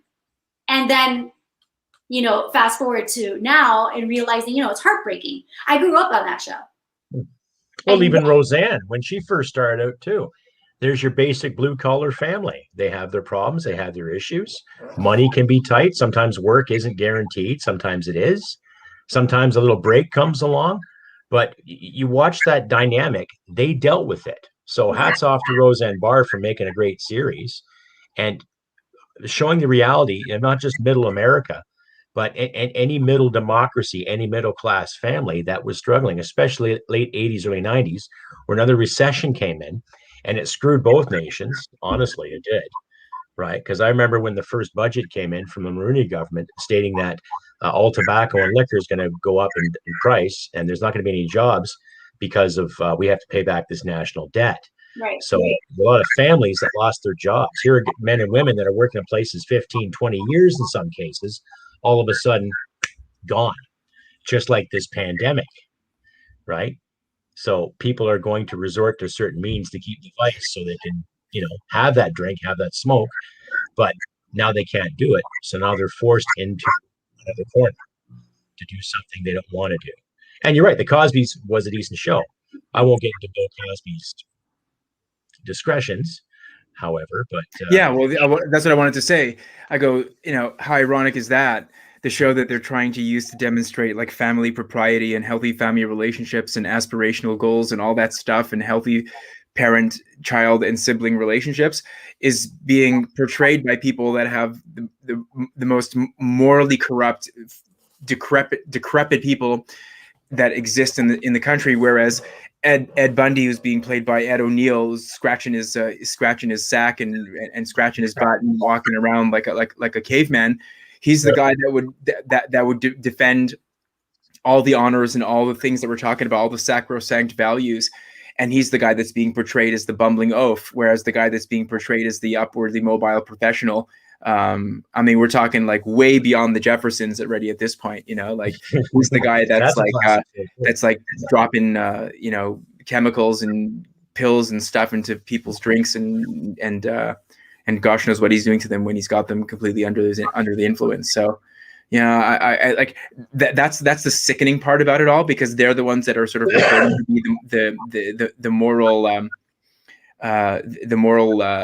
exemplars of society, and they're like the most corrupt individuals around. It's just sickening, actually, when you think about it. Well, we all grew up with the Cosbys. We grew up with family ties. Married with children. You look at a guy like Bundy. Okay, he runs a shoe store. He's miserable. He's made some bad choices in life. He's got a pervert for a son, a hoe for a daughter, and an unpredictable dog. So it's comedy at its finest too. But Mark Dietz says every commercial on TV seems to depict men as useless, weak morons, and their wives simply put up with them. And yes, if the men are in the commercial, and the commercials that I've been seeing lately, there ain't no men in the commercials. It's two women raising a biracial family. It's two guys. And forget about, now we're talking about colors. I don't know if you guys are noticing this when I watch TV every now and again, and I do because I'm in the industry. I don't see any white people on commercials anymore, and if they are, they're usually subordinate positions. I'm not saying better, worse, yes, no. Let's not get into that. I'm just telling you what it is factually, right? I'm not seeing any of that. I'm seeing there's agendas galore. And great. Black people are athletic. Black people are sporty. Black people use cleaning products. Black people eat healthy food. Asian people use car wax. Biracial kids buy insurance. I'm not saying they don't do these things. It's just that, like, I get it. There's like an effort that's trying to remedy some historical inconsistencies and inequalities and all this stuff watched by fingers. So I get how they're trying to do it. And, media and the arts is on the cutting edge of putting out those messages, because everybody's taking all their messaging from the fantastic plastic machines. But yeah, like if you see men in commercials, you hardly see them anymore. They're not even there. It's usually the doofus with the clipboard like he's in the taste tester commercial, and like there's like you want to try out the mattress consistency. You know, 9 out of 10 customers believe that the purple mattress is actually the plushest, and the softest. Like he's like an idiot, right? Like, he's got to be corrected by some person for speaking too eloquently, whatever. I mean, yeah, I get it. I mean, we all know what's going on. And maybe again, Nadia, to your point, maybe that's where we have to stop and say, like, where everybody's sitting there like a bunch of idiots just watching this boob tube go, wait. Do you guys realize? I always do that when I'm watching TV with people. I go, do you realize what's going on here? Do you know? Do you? They're like, no. I'm like, do you see? And then when I finally pointed out to them, they're like, I mean, I don't mean this to self-aggrandize. I'm just saying, they go, I never realized that. Mm. I'm like, so now every time you watch TV, make sure you pass through the filter of whatever they're trying to portray. Make sure you understand that that's what's going on. And then if you've been watching TV for a couple of decades, compare it to how commercials used to look back in the day, and then you tell me what's wrong with that picture. Oh no, but this is the most racist time in our Western history. That's what we're being told simultaneously. While every commercial is showing like a massive variety, right, of diverse family structures and whatever. But these are the most racist times. These people have never suffered true oppression, and that's why they have the luxury of saying stupid things like that. But if they had been their ancestors, if they had actually, they would realize and they would be grateful and honor the people that have died so that things could be better. And they would live with some dignity instead of like drumming up all this. It's ridiculous. If I may, I just want to say 2 things about your point about commercials, or Mark's question about commercials. Absolutely true. There's 2 commercials that have stuck out in my mind recently for that very reason. The first is a man and a woman walking down a street like in New York, and there's a stroller. They have a stroller, and there's a woman that's carrying like massive, huge boxes up into her New York apartment. I guess she's moving in, right? And the wife leaves the husband with the stroller as she helps the woman carry in the boxes. What they're actually selling is like insurance, right? It's not about boxes or anything else. It's about insurance. But when I first saw that, I was like, you've got to be kidding me. Like, okay, that's number 1.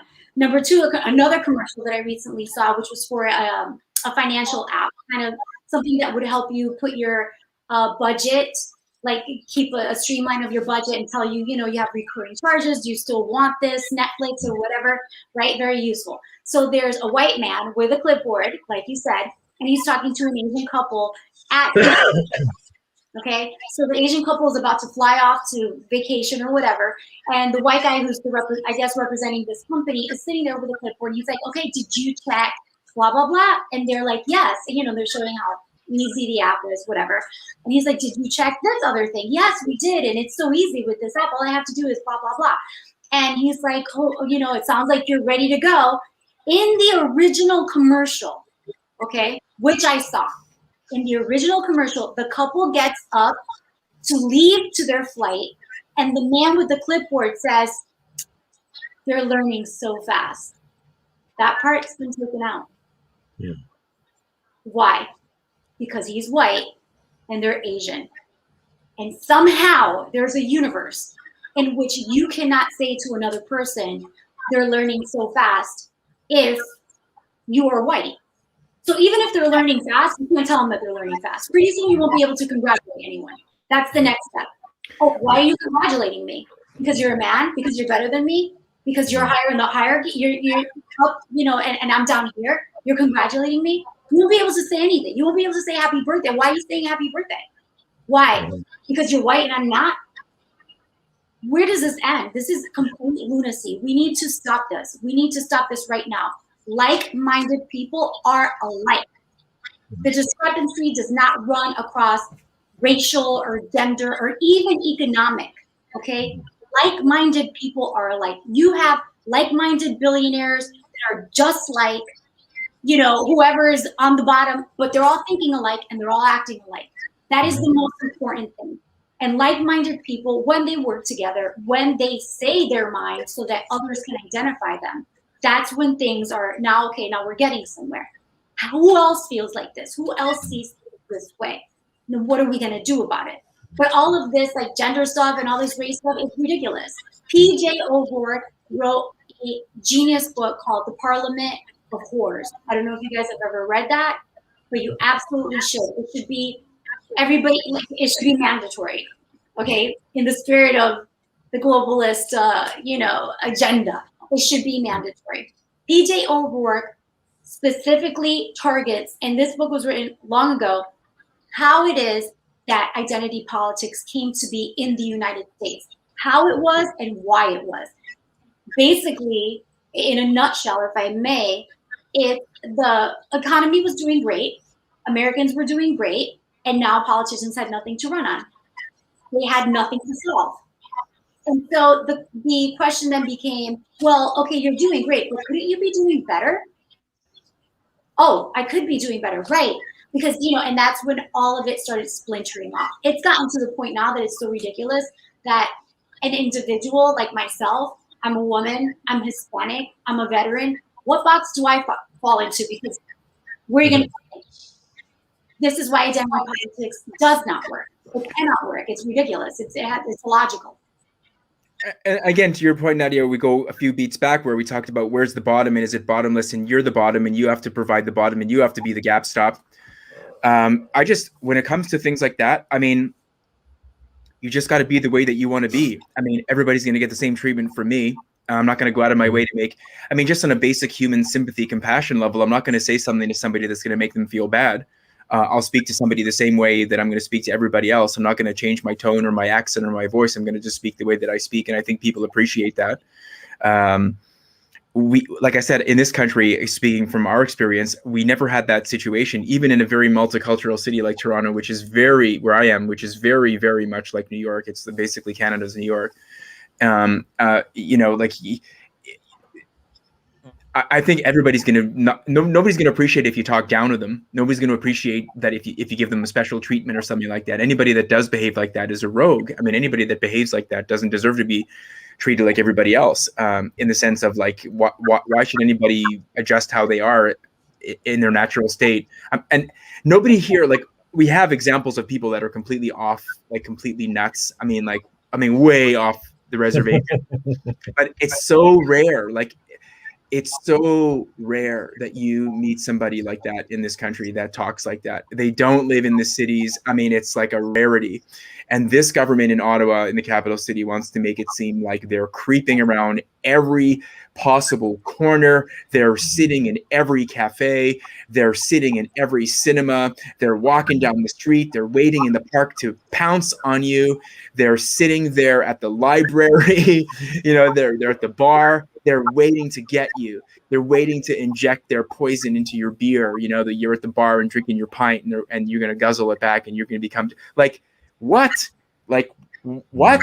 Like, what is this? Like The Walking Dead? Like what? Like, what is that? Like, and people, and the tragic thing is, people gobbled it up, hook, line, and sinker. They didn't. There was no pushback. There wasn't like, whoa. Like, whoa, like, what are you talking about? Like, what kind of retardation is that? Like, what are you talking about? There was no pushback. Like, everybody took it like completely in stride. And it's like the Overton window discussion, right? You keep on shifting the window to the point where the window is way over here. And that's the new conversation. But that's a correction, but that's what it is. And then when you try to bring people back to the way things used to be, no, this is not. Things are the way they are, and then you want them this way. You know what I'm trying to say? Like, it's not the way they used to be. And you try to remind people about the way things used to be, and people are like, no. That those days were, they were just evil, bad. Negative, destructive, corrosive. Whatever. It's because some professor said so, or some politician. It's hard to fight back against this. This is the killer. It's hard to fight back against this. This is like the remote control for life. It's like you've seen Black Mirror, right, Nadia? You know Black Mirror? I do. It's Black Mirror. Black Mirror is the way the future is going to be 15 years from now. Not in the distant future, but 15 years. It has to be. I think the minute you accept it, it is. If you're already accepting it in your mind, then it definitely will be. I think it depends on what you're willing to accept. I'm not. I know But it does make you wonder, where do they come up with those scripts?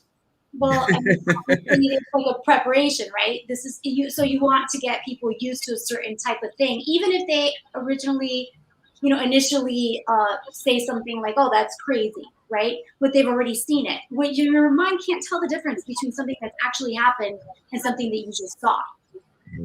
The mind cannot tell. So when you see it again, the mind is more receptive to it. It's not as there's not that barrier in your mind that says, wait, what is this? That's how they get you used to seeing and accepting certain things. You saw it on Black Mirror. Oh, that's crazy. Can you imagine? And then you see it or you hear about it in the news and you're like, oh, that's crazy. Can you imagine? Because that's how you acted the first time. And your mind is just repeating it. That's exactly how you condition anybody to do anything at all, good or bad. So, that being said, yes, of course, a Black Mirror, I agree with you. I totally agree with you. But where we disagree is that that's what it's going to be. No, I don't agree with that. We've faced challenges here before. In the United States, we're raised to know that. We were raised to know what the challenges were and to have some sense of pride about the way that our nation was founded and the people who gave their blood, sweat, and tears. This is a nation built on that sacrifice. We weren't built on anything else. We were built on people standing up. We were built on freedom. We were built on, going against the government if need be, or else we wouldn't even have a country. Mm-hmm. So those are our basic tenets in the United States. When you say an American, I get it. You guys never experienced that. We always experience that. We always do. And it's a point of pride that we are able to overcome these things. We take pride in that. What was the saying? It's better to be a warrior in a garden than a gardener in a war. And that's absolutely true. Yeah.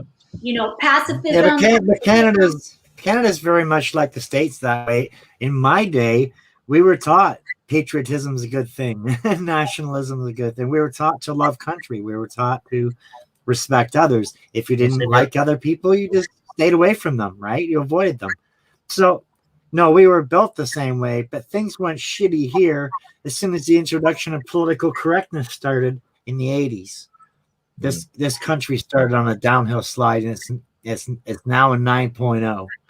But we were very much like the States in that point. I mean, no, and to your point, yeah, I know, I get it. I think patriotism is important, absolutely. And I'm sure that Canadians have that. I'm not, didn't mean to make it sound like, I think. Oh, no. We're not special in that part. What I meant to say was that where our patriotism comes from, right? Mm. So our sense of comes from the fight. Mm-hmm. That's where it comes from. The fact that we've never had a fight. We've never had a fight, so we don't know. Right? You guys had the war of 1776. We didn't. The British soldiers were who fought for Canada, and basically the natives, and basically so.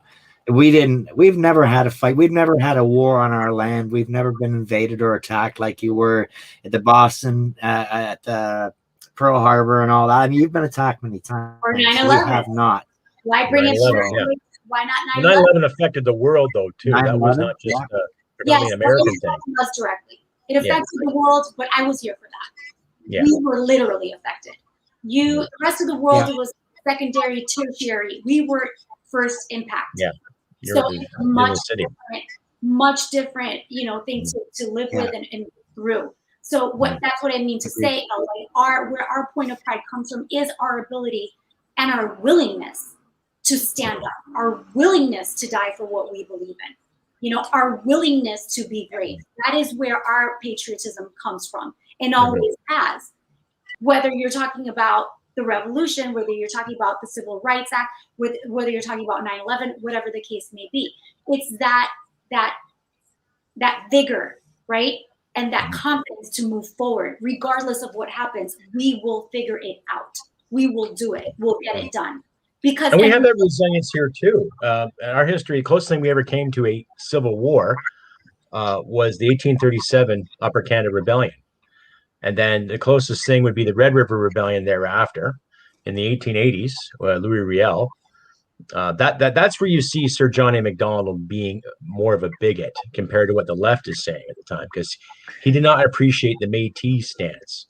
And then the closest thing towards an actual revolution, or where there was armed troops in the place, with the October crisis in 1970 under Pierre Trudeau. And I think you remember that very well, El. You were around in that day watching FLQ, the FLQ crisis, or the October crisis, they used to affectionately call it. Yeah. And then there was Oka in '93 stuff. But let's not drown Nadia in Canadian incidental history points, because she's learning. But she's right. 9/11 was an attack. So the point is, what everybody's forgetting to mention here is that I don't think two jurisdictions that had that revolutionary fervor at their core, in their core makeup, would be able to live side by side indefinitely in peace for as long as they have. And the relationship between us and the Americans works so incredibly well because one is the way that it is, and the other knows its place. And I don't think I'm saying anything disparagingly about our country when I describe it as an apartment above a great party. And in terms of America being the great party and Canada is the apartment. So I think Canadians need to understand that that's the relationship. And we never had to fight because we didn't need to fight, because it wasn't something that we ever had a need to do. And it wasn't something that we ever had to worry about. If we had to fight, we did demonstrate prowess. Now I can talk about history. We did go to the First World War and the Second World War, and we did amazing things as part of the Allies. We came of age during the first two global conflicts. We know how to fight when we need to fight, but we never had to fight domestically. It wasn't something that we had to worry about. And then when militaries modernized, and with NATO and NORAD, we didn't have to worry about nuclear umbrellas and stationing missiles and nuclear warheads. We didn't have to worry about that stuff. It wasn't something that was our responsibility. It was something that Uncle Sam took care of, and we understood that, and that was the relationship. It had its drawbacks. You couldn't always, we talk about on the show many times in terms of our military industrial complex with the Avro Arrow and the fly-by-wire and all of our great technology that the Americans told Ottawa, you got to put a stop to it in 1959, etc. We don't have to talk about that. But we understood the relationship. If the two of us were the same, we wouldn't be able to get along and have this great trading relationship that we've had for many, many decades. We would have gotten at each other's throats, and one of us would have won and one of us would have lost. And it probably would have been us, unfortunately, because we're smaller. And obviously coveting the resources that we have, which is another concern we can get into another time. So, I mean, people always talk about how Canadians don't fight, but it's not something that we needed to do. We didn't need to do it. And unfortunately, I guess what's happened is the government's taken advantage of that. The government never used to take advantage of that before, but with radical multiculturalization and with radical immigration policy, they've swamped us, and they've made us into a mess. It was never supposed to get this out of control in this country, and it just did. And now we have to live with the consequences of that. And I don't know how we can reverse that. It's at a point where it's like Frankenstein's completely taken over the experiment. Well, that's the threat of living in good times. Go ahead. Right. That's the threat, that you become soft to the point that you can't fight back. If you never have to, then it comes to the point where you can't anymore. It's like anything else. In the United States, I think that I'm so proud to be an American because we are a fighting people. And specifically in New York City, I mean, to live here, you have to have certain ability, right? To stand up for yourself and to be aware of your surroundings and to act quickly if you need to. That's wonderful. I wouldn't give that up. You know why? Because that makes me know that I can do it. Until you are starving, you don't know if you can survive being hungry. And that's what we're seeing here. When we're talking about the culture of what I said earlier about the generational chasm between, people that were raised differently and maybe millennials and Gen X and all these people now, they're so soft. They've never faced, most of them were born after 9/11. They have no idea what that was. So they have great ideas about how the world should be and how everybody's wrong and all this and that. Completely, they've never been challenged. Their own parents haven't challenged them. They get participation trophies.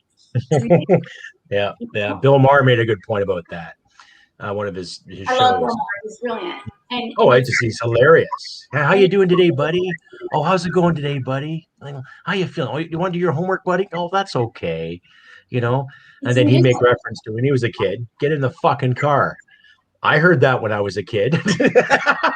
How about you, Adam and Elle? Get in the fucking car. I mean, not just that. You got a couple across the chops if you were mouthy. You got what you definitely got. Yes. I mean, different variations. Yeah. I don't know what you guys got. I mean, there were belts and straps and spoons. And I got that look. The S&M and the bondage people, they got nothing on me when it comes to like implements and toys. Well, Hispanics do, like Caribbeans, Puerto Ricans, Dominicans, Cubans. What they have is la chancleta. That's a flip flop. Yeah. It's your mom's house slippers. Yeah. That takes care of that problem. That's the end of that conversation. My mother she would always, like my poor mother, she would talk to us, and try to reason with us, me and my sister. Right. And I would always start everything. And I take full responsibility. I know I did. And I would torture my little sister to death, and I'd get her to fight with me and to argue with me. And my mother would be in the car like, please, and we want to do this. And why can't we do this? And she'd be like, she'd explain it. Well, we already did this. And now we have these things to do. And she'd show us the list and to try to get us involved, so that we could come to reason. But eventually it just got to the point where she said, because I said so. And that's it. Because I'm your mother. You're going to sit there, you're going to be quiet, and we're going to do what I say because I'm your mother. How many people today, and I've seen this in the United States, they love to make videos of themselves getting stopped by police officers and, videotaping the whole exchange. And I just saw one with some guy and he was like, look at this. He's harassing me. And the cop is literally like, sir, please get out of the car. Please get out. Sir, please get out of the car. The guy would, why should I? And I said, you know what? You didn't have a father, because if you had a father, you would respect authority. When you are told to get out of the car, get out of the car. What is the problem here? The person who's asking you to do that has full legal right to do that, right? You're the ones doing the job that you don't want to do, or you're not capable of doing. So if they're asking you and you are so innocent, what's the problem? Get out of the car. And then you talk it out. And if nothing happened, you go on your way. What is the issue here? But this is like the constant, you can't tell me what to do. You're not the boss of me, blah, blah, blah. It is much different when a government is telling you to get vaccinated and trying to mandate that on you than it is for a police officer to stop you because you're speeding. Those are two different things. Yeah. And that type of nuance is lost. This is how the younger generation, but you're saying, you shouldn't take authority. Well, if you're so for authority, then why don't you just get the jab? Because there's a difference between those two things. Mm-hmm. There's a vast difference. And being able to... Well, the context itself, yes. Mm-hmm. I did a whole video on that when I did the video on Patrick King. And I do talk about that. What are the realities of the vaccine? What do we actually know? We know very little. Mm-hmm. But so far as what I do know, is that me getting vaccinated will not protect you. It won't. Me getting and considering how many variants have come are starting to come. Yeah. I mean, it will barely protect me. Where are the death tolls for the vaccine? Right? Now there's lawsuits because death tolls up to 45,000 and it's not being shared anywhere. So we don't know. And since we don't know, I will take the chances with my body. It's my life. So I will take the chance. Thank God I am a healthy person. I have a robust immune system. So I will take the chance. Yeah. I don't know how I'm going to react to the vaccine. And no, I'm not going to take it because why would I? I don't want to. And it only is going to protect me. So what is the argument here? Now they want to vaccinate kids. I mean, I could go on. Sorry. No worries. Not at all. And I'm pro-choice. Hey, if you want to get it, you go right the hell ahead. But I'm not getting it because I choose not to. I have an immune system. That's what it's for. I was born in 1960. And, we had an immune system back then. We never shut down our economies for the flu. We never had to wear masks anywhere for the flu or AIDS or hepatitis or any of these other infections or, Oh, exactly. I think you froze there, Elle. Anyway. In 2017, we had an outbreak. So, yeah, we didn't do that. So this is... To me, it's all bullshit. Yeah, I think we can all agree that it is Bottom bullshit. line. So, Exactly, it's bullshit. in 2017, we had an outbreak of tuberculosis here in New York City. It was everywhere. Nothing. We heard that, yes. Yeah. I was here. Nothing stopped. We didn't stop doing anything. Nothing happened. Nobody had a mask on. Nobody cared. Everybody did their own thing. People died, yes. People got it, yes. And people, like, it was just normal life. They had dysentery in Los Angeles 2 years ago, wasn't it? Or last year and a half ago, because of the homeless issue. You know, that's another question, right? Yeah. So if this is such a pandemic, then why aren't the homeless dying? Why aren't they dying in droves? Yeah. Because there's no sanitation. The homeless have no sanitation. Yeah. They don't clean their hands all the time. They don't have masks, at least not here. The majority of them, they live in filth. So if this is a pandemic, why aren't they completely eradicated by now? They're not, right? So, and plus, if Obama can have a 600 guest birthday party, I think churches can open back up. Yeah, I agree. Yes, I agree with that. Here's a quick little aside. I'll be right back. Okay. Quick little aside is any of the guests watching this, you ought to get on the horn with Ezra Levant and get Nadia to be a guest on Ezra's show. I think the viewership of Rebel News, if you've not heard of this organization, rebelnews.com, Nadia, it's the biggest independent news source in Canada. It's really, we call it in Canada the only real opposition, because the so-called official opposition in the government doesn't do any opposing at all. And this organization is amazing. Ezra Levant's been on Tucker. He's been on a lot of interesting channels. He's like at CPAC. He attends all the major. He's major conservative, but in a very, very investigative way. I think you would enjoy his content if you haven't watched it before. Rebelnews.com, and I think he would make for a great guest. And everybody who's watching this, you get on the horn with Ezra at rebelnews.com and tell him that he should have Nadia on his show, not only for her outspoken ideas about righteousness and rectitude, but also her views on the Cuban situation, which I think is something that he's been covering a lot recently, and that he hasn't had he hasn't had a really solid guest to talk about what's going on in Cuba. I think it would be good. So maybe that's something everybody should look into. The other thing I wanted to mention, I made a note here, is none of these people that are promulgating any of these ideas, they haven't lost a day in pay. They don't give two you-know-whats whether or not you live or die, because their salaries are guaranteed. In this country, I'll give you some relevant examples. The feds in this country have given themselves 2 successive pay raises, cost of living allowance pay raises, both of them occurring on April the 1st each year. And it wasn't an April Fool's joke. It actually was the real deal. They have their whole situation already mapped out. They've got their plan Bs already locked in. All of the provincial premiers have like residences in Costa Rica.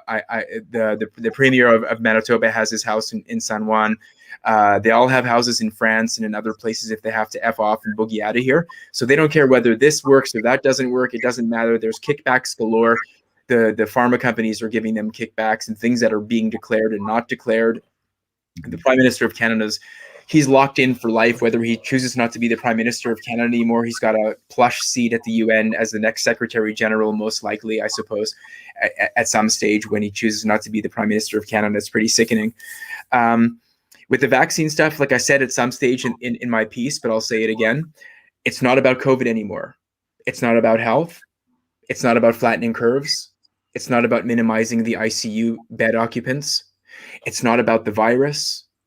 It's not about anything that has to do with whether you live or die.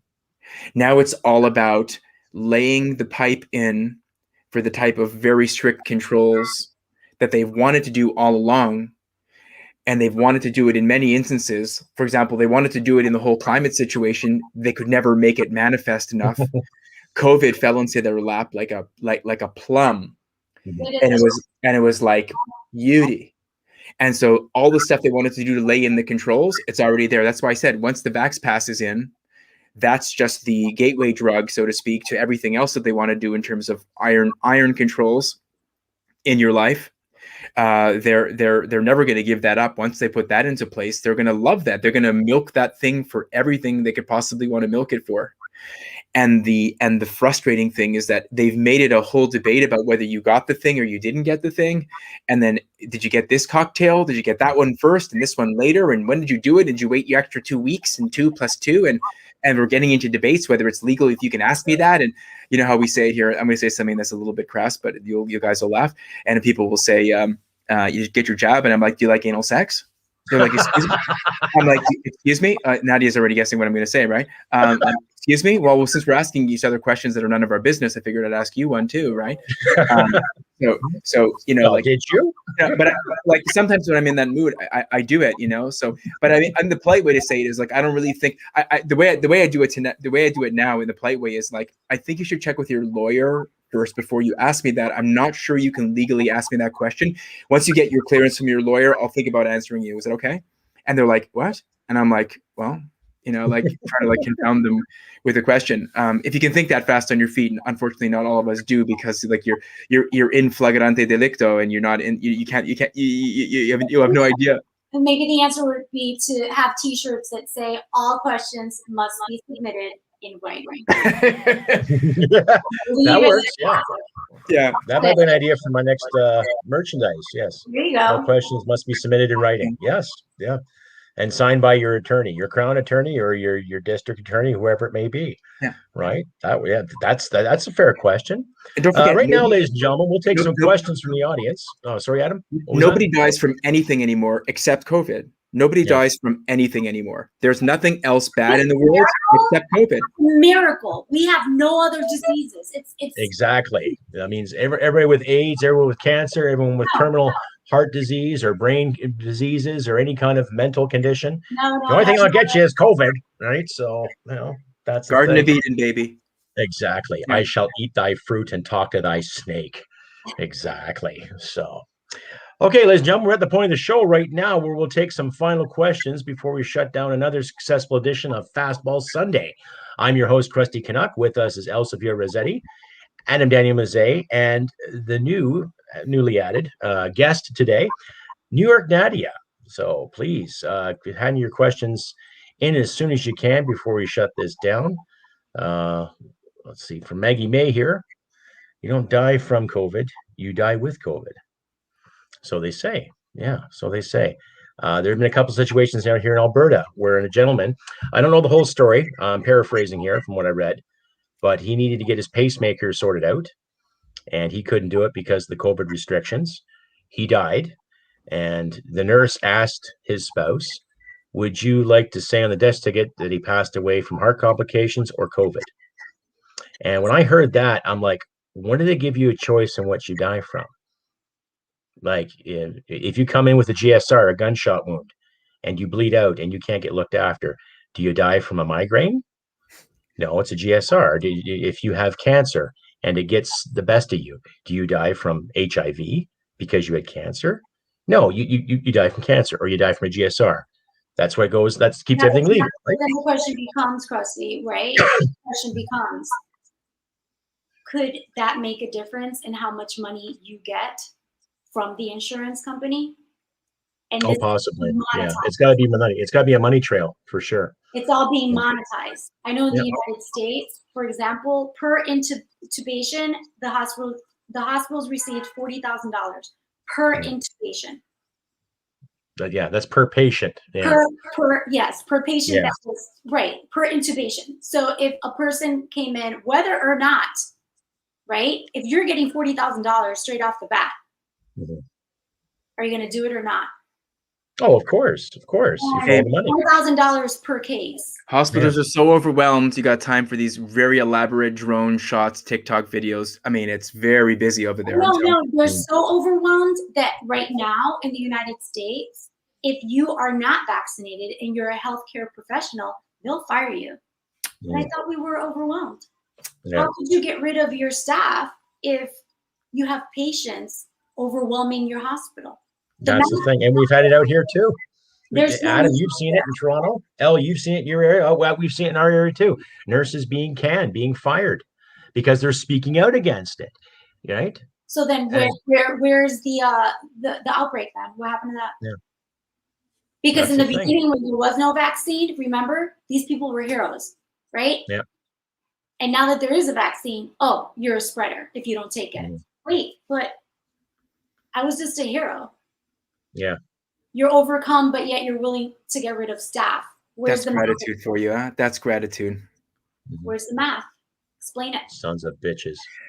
There is no math and there is no logic. It's 2 + 2 = 5. You better say it that way, or else we're going to put the screws to you, and then some. And if you've read your Orwell, you know what I'm talking about. Who's Orwell? 1984. What's that? It's a book. What's it called? 1984. Oh, that's what it's called? Yes. I mean, how many times have I had this conversation? Adam. 5 lights. But how many times have I had this conversation? It's not, it's just like, it's so funny to hear. Like it's like I'm listening to this music. Like I said this joke before. It's like I'm listening to, like, baby, you're crazy. That song. So like I'm like, yeah, it's a Hall & Oates sample. So the kids go, who's Hall & Oates? I'm like, what? I'll be like, forget it. Forget about it. Yeah. That's the thing. It's like music now too is taken for granted. Like, I know I'm going off the topic here, but when you watch modern music now, okay, it's not like what it was 20 years ago. Okay, in my teen years, okay, grunge was starting to rear its ugly head. Commercial rock, hair rock was going out, right? I was in the punker thing. I used to have hair. I used to have a mohawk, so I did the angry Motorhead, English wannabe, Sex Pistols aficionado thing. But I've always been a Rush fan. I've always liked my hard noise. I like my metal, and I like my contemporary stuff like Floyd, stuff that takes you away. My favorite album of all time is Rush 2112. I have to say that. I'm sorry. That's my mantra. But now when I look at music today, a lot of kids don't appreciate where it comes from. Like you said, Adam, the sampling. Yeah, okay. Hall & Oates, their influence was Motown. You can hear it in their songs. You make my dreams come true. It has that real kind of Temptations kind of feel to it, right? Makes you want to get up and dance. It does. It gets you that groove. But now when you hear artists, it's usually one person with a keyboard, like a Cardi B, overdone makeup, ex-stripper, ex-hooker, having 10 people write her a song about her genitalia. That's where we are with music right now. And that's what's scary. And you can say the same when it comes to education. You got people talking about communism, how it's a great thing, and yet they totally ignore the 20th century. How many millions? I still haven't renewed my Netflix subscription because of cuties, and I will not. And I will obtain my Netflix movies off of alternative sources, not specifying what they are, but I will not pay that subscription fee. Exactly. No, sir. No way. That's my rebellion. That's my reformation. Thank you, Justin. Thank you, Justin. I'm old. Yeah, thank you. Thank you. Yeah, prick. Love you too, buddy. Anyway, so can't get ahead. But I see your point there. It's a matter of what we view. And we as individuals, as you said, Nadia, we have to work our way up. Keep the foundations going. Preach our gospels. Doesn't matter if you're Christian. Doesn't matter if you're Libertarian. Doesn't matter if you're Democrat. Doesn't matter if you're Republican or Democrat, like especially a traditional Democrat, where you had classical liberalism guiding your way. Same here at one time where we had our liberals using classical liberalism. Live and let live. Do what you want to do. Just don't hit people, take their stuff. Simple things like that. Okay. And we are seeing a turnover here too. We are seeing, especially in Canada, more Canadians come out speaking out then too. But now with C-36 lingering on the horizon, that might be deemed as hate speech come the fall if they call an election. But it's up to us here and our American allies to sort that shit out big time. I don't want to be throwing bricks, but ladies and gentlemen, we're being backed into a corner. And I hate to say it, but maybe, I don't know. Are we going to have to get to that point? There are a lot of people I know who don't want to, and yours truly doesn't want to, but we were trained for a reason. So there you go. Pretty self-explanatory. But you ain't gonna do it with the blunderbuss or with an old style flintlock. You're gonna have to. No. You're gonna need a bit more grain in your oats there. A little more gutso. No. This is my tribute to Miami Vice here. This is my Leah Crockett interpretation, right? But that's just a pellet gun. But you see my point. I do have guns locked up, yes, and I look after them very well. I've trained soldiers how to use firearms, everything from a pistol to the service rifle to the anti-tank weapons to 50 caliber machine guns. So I'm well aware of the safety and the violence that goes into using those weapons. And I've seen them up close and personal. And I'm sure, Nadia, you've had your share of seeing the ultra violence in service of your country. Right? What it can do to your psyche, what it can do to your soul, especially if you're raised in a household where your parents teach you how to be kind to people when it's necessary. And we all have that hidden gift to find that violence if we need to. The question is, do we want to? And when is it called for? That's my thing. And I hate to see it being called for. Because there's a lot of people that I know personally that would not know what to do if a crisis like that ever come to surface. So yeah, I'll leave it at that, ladies and gentlemen, before I get all philosophical. So I see it as an information war there that we're in right now. And you know, if should the battlefield change, I'll change with it. But right now I'm sticking to that information war, and I'm trying to educate people. That's the best I can do. And like I said, I'm fighting for my grandkids as well as everyone else's. We have to worry about the future generations and what we're going to let them walk into if we don't step up, right? So we got to do everything we can to try and combat what's going on right now, because it's people aren't going to want to. They don't want to recognize this is the takeover of our planet right now, and people better wake up. And I'm not trying to say run around the streets shooting people. But I'm saying educate people, wake them up. We need the populace to stand together. It doesn't matter whether they like each other. They don't have to frickin' sing Kumbaya around the fireplace. They have to fight for the same cause. And that's all they have to do. It's called freedom. And if we don't fight for our freedom, little countries like, I don't know, that are fighting in Italy and France and all them will be free, and we won't because we didn't fight. And this is where I'm at right now. I mean, like I said, when the battlefield changes, I'll change with it. I'm a patriot. I love this country. I'll die for this country. I'll die for my grandkids and your grandkids, but I will not be compliant. I will not comply, and I will not let them bypass the Nuremberg Code with their stupid health department codes and take away my privacy of body by injecting me with their experimental poisons. It's not going to happen. exactly. And the other thing about those poisons, we all have to remember, none of them have been approved by the FDA. Not a one of them. They've all been brought to market without proper clinical trials. And the most important thing I tell people is, if something goes wrong, you have no recourse.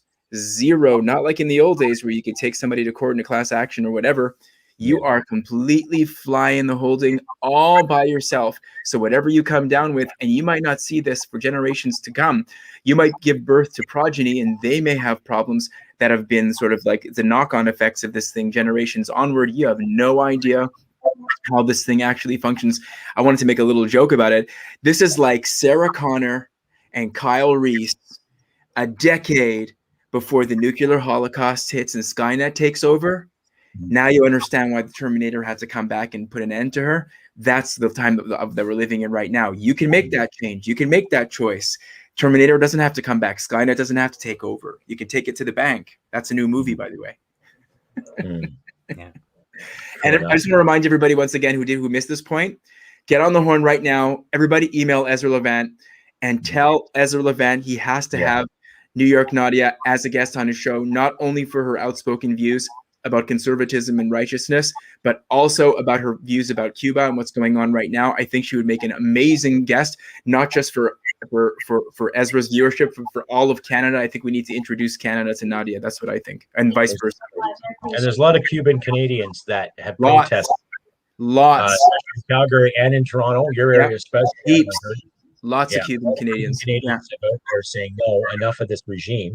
Yeah. Let's bring some freedom to the island of Cuba. Get rid of the Castro regime. They have what? How many millions of dollars locked away? I think when Fidel passed on, he had a net asset worth of what, 900 million US? How do you get that when you're supposed to be distributing the wealth? Interesting. Interesting. Yeah. So that's in the face to one of my English teachers back in high school, saying how Mao Zedong was just misunderstood. Oh, 60 million dead? Oh, I get it. Of course. Okay, ladies and gentlemen. It's all about the Sorry? context. It's all about the context. Misunderstood. True enough. True enough. Okay, folks, we're coming to the end of the show here, so please get your last questions in here. This part of the show, I like to weigh in and ask everybody who is watching, please, where you watching from? Don't give me your exact address, just your state or your location or your town and state or province. Please do. If you have any more questions for myself, Elle, Adam, and my special guest, New York Nadia, feel free to do so now. So. Oh, Nebraska. Right on. Nebraska, well done. Excellent. Yeah. Nice to see you, Maggie May. Welcome. Welcome to the Krusty Canuck podcast. Fastball Sunday. Right on. You're welcome. Okay, Mark Dietz. Thank you. Got to go. Thank you, Mark. Much appreciated. Take care, brother. Right on. Later, Mark. Colin. 123 Fake Street, Fredericton, New Brunswick. Yes, I've spent many a night in Fredericton on a drunken barrages during my taskings with 2RCR in Gagetown. But I've never heard of 123 Fake Street, but understood. I get your point. Yes. Nadia, please tell me you don't put your real address on your Instagram profile. Massachusetts. Yay! Right on. Yeah, that's where Freddie's from. Right on. Thank you, Window. Nice to see you. You're welcome anytime. Justin says, Nadia, your tattoo, does it say kill? It does. Right on. What exactly are you killing? Just kill. Time. But I'm from Podunk. Podunk. Okay. Yeah. Okay, so good times start. Okay. I get involved after I lost my 25. I am sorry to hear that, Maggie. I am sorry to hear that. But I'm sure you will bounce back and kick ass and take names just like every other resilient person that I know. You got this. I know it sucks. I've lost 2 jobs myself because of an opinion. One person didn't like my opinion towards Drag Queen Story Hour. And I told you that story, Al, about that. Some gym administrator didn't like my attitude. Yeah. So, oh my God, I feel so unsafe because you don't like drag queens. I never said didn't like drag queens. I just said let kids be kids. I'm sure they're lovely. You wouldn't want to hear mine. It would be a whole lot more raw than yours. Say something to Maggie. I'm really sorry that happened, and I would urge you to take a beat and try to maybe consider how your many years of experience in whatever industry that you were in can serve you moving forward. Thank God we do live in this technological age, and there are so many ways to capitalize and monetize your skills. So maybe this is actually a blessing, and I pray that you see it that way so that you can take full advantage of it and that you can grow from it. And thank you for tuning in, and I appreciate you, lady. And the funny little rider is that don't include OnlyFans. Yeah. Ways to monetize your career that don't include OnlyFans. Yeah. Stay of OnlyFans. I didn't say that. You said that, Adam. I didn't. Hey, it's a free market. Whatever. Well, each to their own. Whatever rocks your boat, right? But yes, good luck in all your endeavors, Megan. And thank you again for coming out and appreciating your comments and your questions. You are welcome here in the world of Krusty Canuck. Colin MacArthur asked Nadia, what did you do in the U.S. military? You're an Army, right? U.S. Army? Intelligence. Well done. Excellent. So yes, we actually, I didn't mention that to the phone, but we did work with some U.S. Marine and U.S. Army intelligence on a few missions. So definitely. Yes. Maggie May again, thank you. Started watercoloring and now I somewhere. Hey, that's where you got to start. That's where you got to start. Your passion, whatever you like to do, by all means, yes. In fact, I'll leave my email here. Please send me a link to your art if you can there, Maggie May. I'll put it at the bottom of the screen there. Check it out. I would love to see some of your artwork, not the typical, Hunter Biden's artwork that he's selling for what? Well, get me started on that. I know the gallerist that's doing that. Really? And is he still selling it? I can't comment on that, but are they watercolors that he's making, or what is he just? Who knows? Smoke some crack and he paints something, or what? No comment. It goes up there with that banana. Remember that banana that was taped to the wall that some guy in Europe bought for €100,000?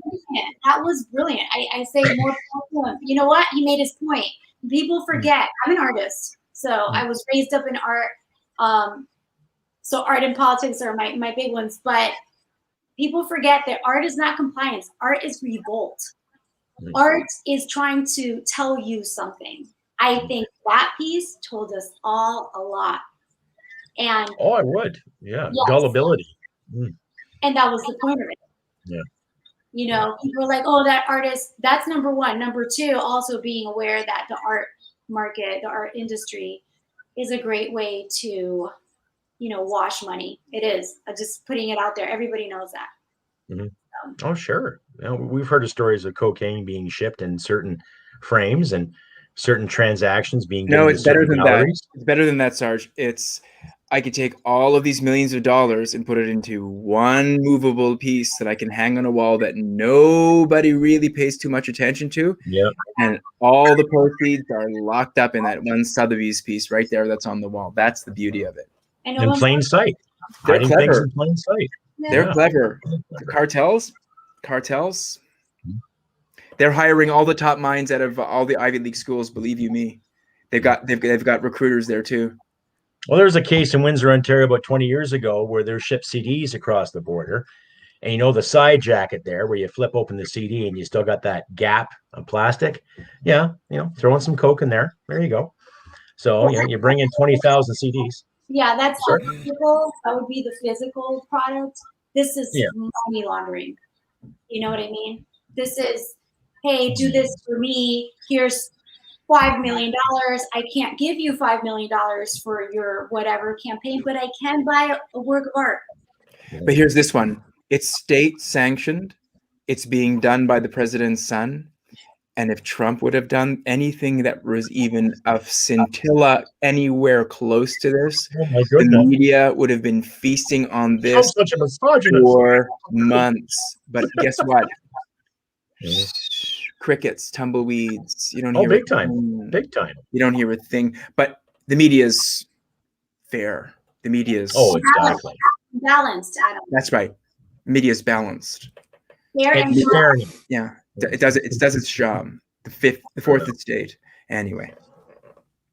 Well, this is the point, ladies and gentlemen. We've been on for a couple hours now. I am your host, Krusty Canuck. Thank you all for coming out to their Fastball Sunday. Thank you to my panel, El Sofia Gazzetti. Lock and load. And Nadia Mazet. Any last statements, ladies and gentlemen, before we shut her down for another successful episode? El, do you have a question? Something to say? Oh, no, I was just lock and loading my finger. Okay. I think I don't have a real gun. I don't have a real gun to show off, so I have to use my finger. Well, I'll tell you what. I'll mail you my fake little flintlock here for you, so you can do your little videos there too, right? So my attitude is my temper. That works. Attitude's everything, sister. I think the words of Mark Twain of Samuel Clemens apply here very aptly, and he said, whenever you find yourself as part of the majority, it's time to pause and reflect. Yeah. And this majority groupthink thing. And people are like, what's groupthink? I'm like, 1984 by Orwell. What's it called? 1984? No, the book's called 1984. Yeah, it's by Orwell.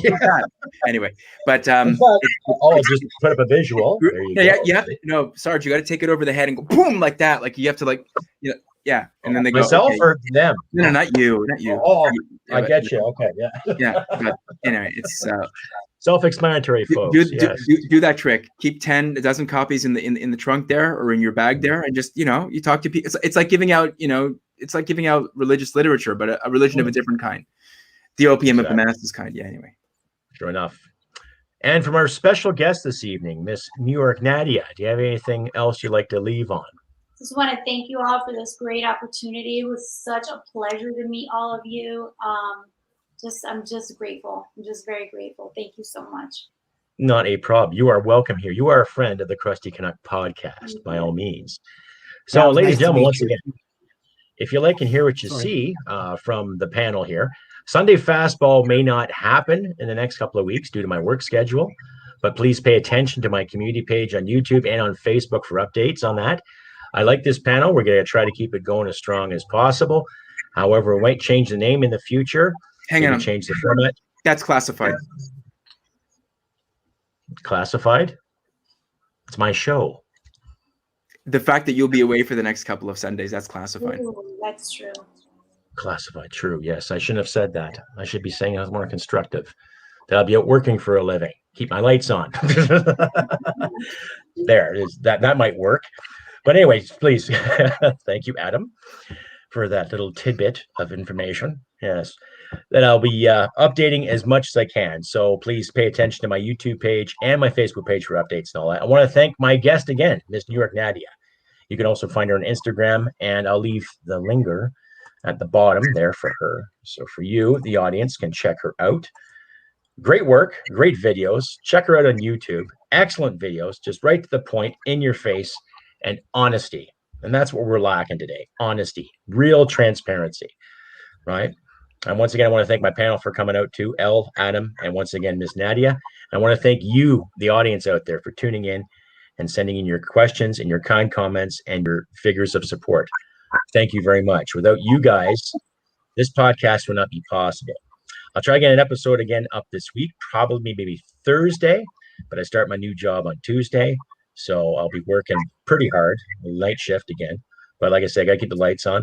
But thank you all who have donated so far. Like I say, without you, this podcast would not be possible. So give yourselves a good round of applause and pat yourselves on the back. And please tune in for another episode coming sometime next week. Thank you, panel, very much for all your hard work and your dedication. And yeah, we'll leave it at that.